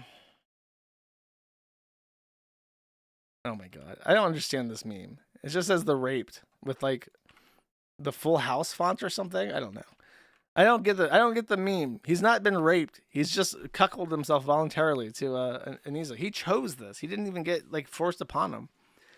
George Floyd for 1 says, all these obnoxious Palestinian supporters make me lean towards supporting Israel. Tell me about it. I've already been Israel's greatest ally for my entire life, and now I have to find ways to keep upping my own world record in terms of being the greatest ally that Israel has. Agent Tech Support for 10 says nothing. Thank you, Agent Tech Support, very much. I appreciate it. Gump for 10 says, you forgot to mention that iDubbbz defending 9/11 because Hassan is more passionate about American imperialism. I did. I completely forgot. One of the only things that he goes out on a true fucking limb where he says that Hassan Piker said that America deserved 9/11. And then iDubbbz legitimately goes, but Ethan, you forgot to mention the history of American imperialism and genocide. And it's like, it's innocent people working in a fucking building that do office shit. They destroyed it to try and like send a message to like American capitalism and shit, bro. There were no politicians in there. There were no important people that died. For some reason, all the important people were at work that day, bro. There's no way to justify it. Black Star Sneed for 1 says, I gave $10 earlier, so please show this. Okay. Oh, dude, I can't show that. It's called guntsucking.gif, and it's the microphone thing with the Ethan Ralph gunt wiggling in front of it. And it's actually so gross that I'm afraid that I can't actually show that, because it does look like genuinely pornographic. So I'm going to edge on the side of caution and not show it. Lalanthia for 2 says, the only correct answer to who is your Oshi is null. That's right. That's completely accurate. Bunker Housing for 3 says, is there a board where we can discuss and study certifications? Internet and technology, I would imagine. Or self-sufficiency if it's like actual job stuff and not tech. Baldo Peggins for 5 says, does Lipstick Alley have a George Droid thread? No, I guess you could make one if you really wanted to. Not even numerals for $50 says, nice show. Well, thank you very much. Not even numerals. I'm glad you enjoy it. Sindo for 1 says, Anime Sucks is probably happy that Janney's got phone booked. He's gonna send them the farting dragon pics in the mail. They're gonna wake up and pull off their bed sheets, and there's gonna be like 1,000 farting dragon pictures under the covers at their feet, and they're gonna scream.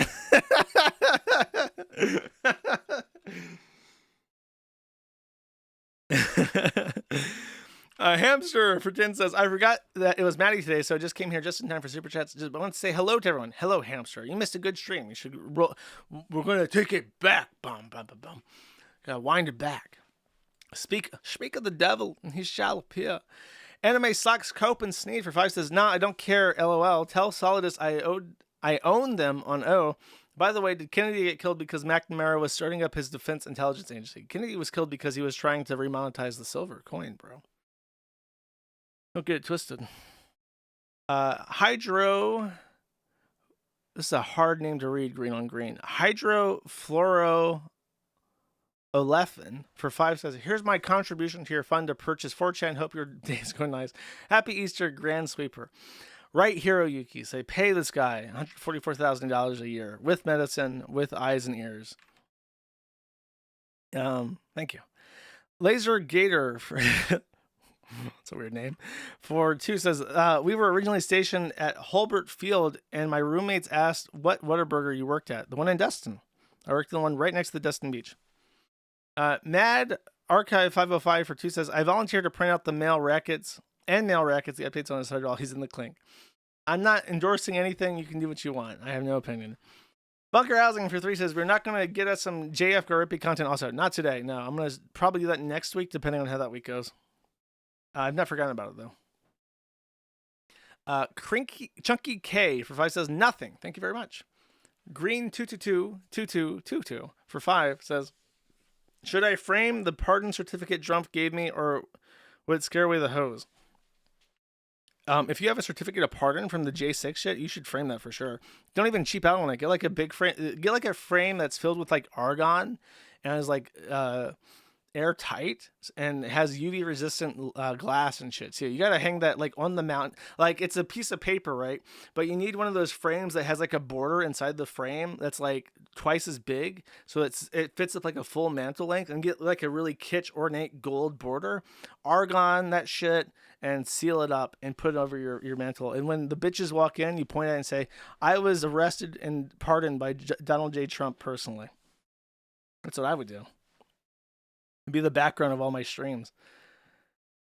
Sudo for 10 says, for the lack of Gamba content, and then there's a link. Let's check it out. I have a feeling this is going to be quite long.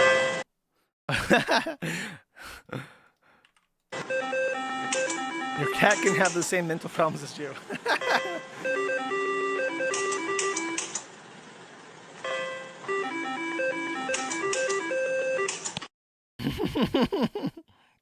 That's cute.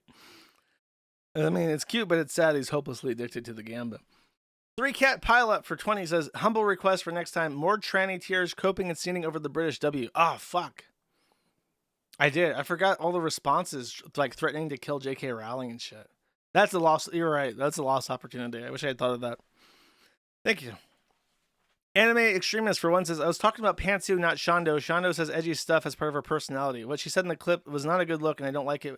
Bro, she wears a pacifier. Her character talks like a fucking toddler and wears a pacifier. Get your fucking head checked. Shondo's mom died recently too, and she's talked about mental health problems in her family. Although I don't really watch her, I genuinely feel bad for her.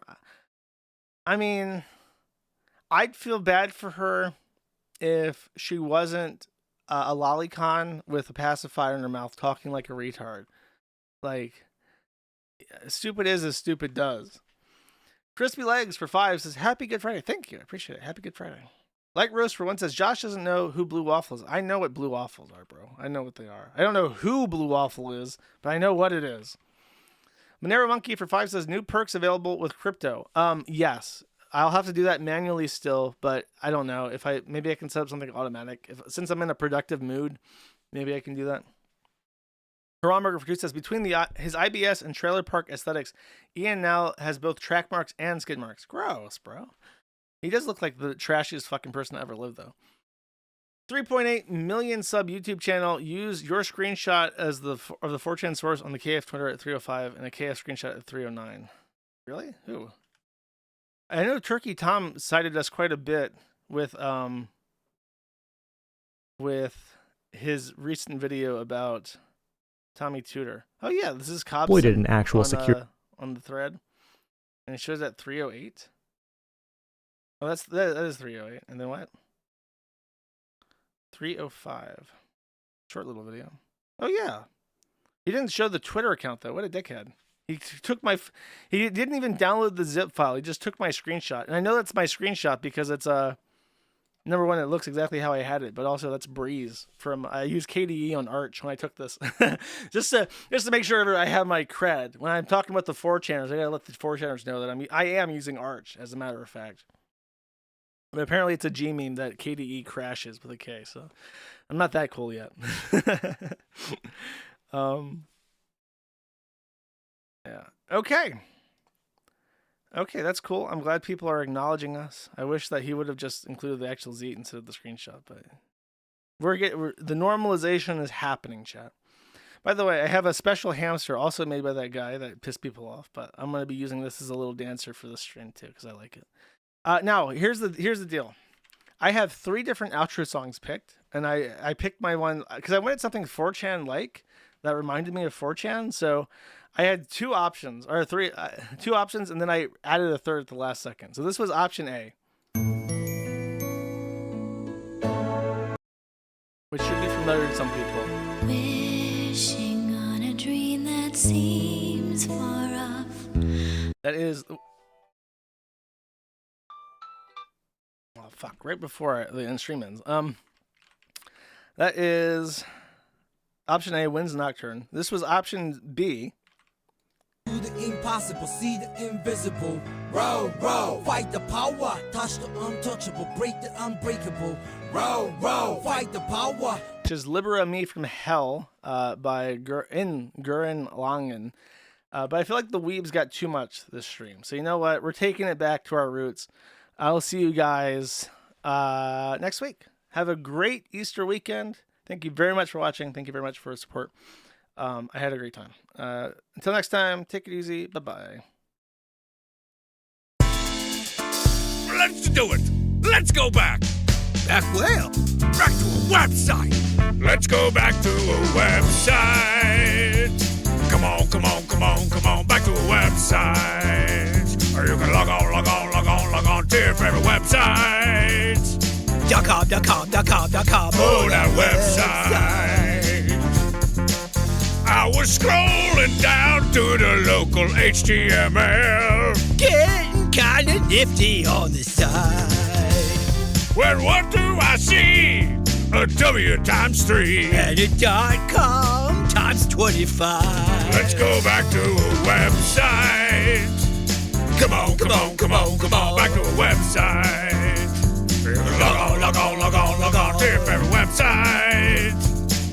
Not just the same for websites. On your phone.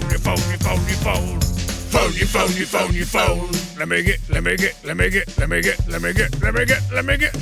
that hit counter. Ooh, look at all those hits. Let me sign that guest book. Nobody's gonna sign my guest book. Let me join your web ring. Can you really trust these people? Let me see that links page. Hey man, can you link to my website? Let me get that site map. What is a site map, anyway? Nobody in the history of the internet ever clicked on the site map.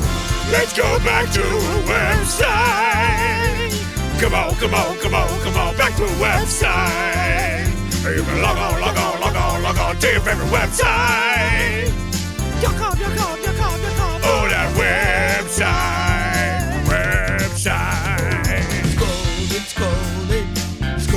Scrolling. Now we're scrolling. Till you get to the end of the page. Scrolling.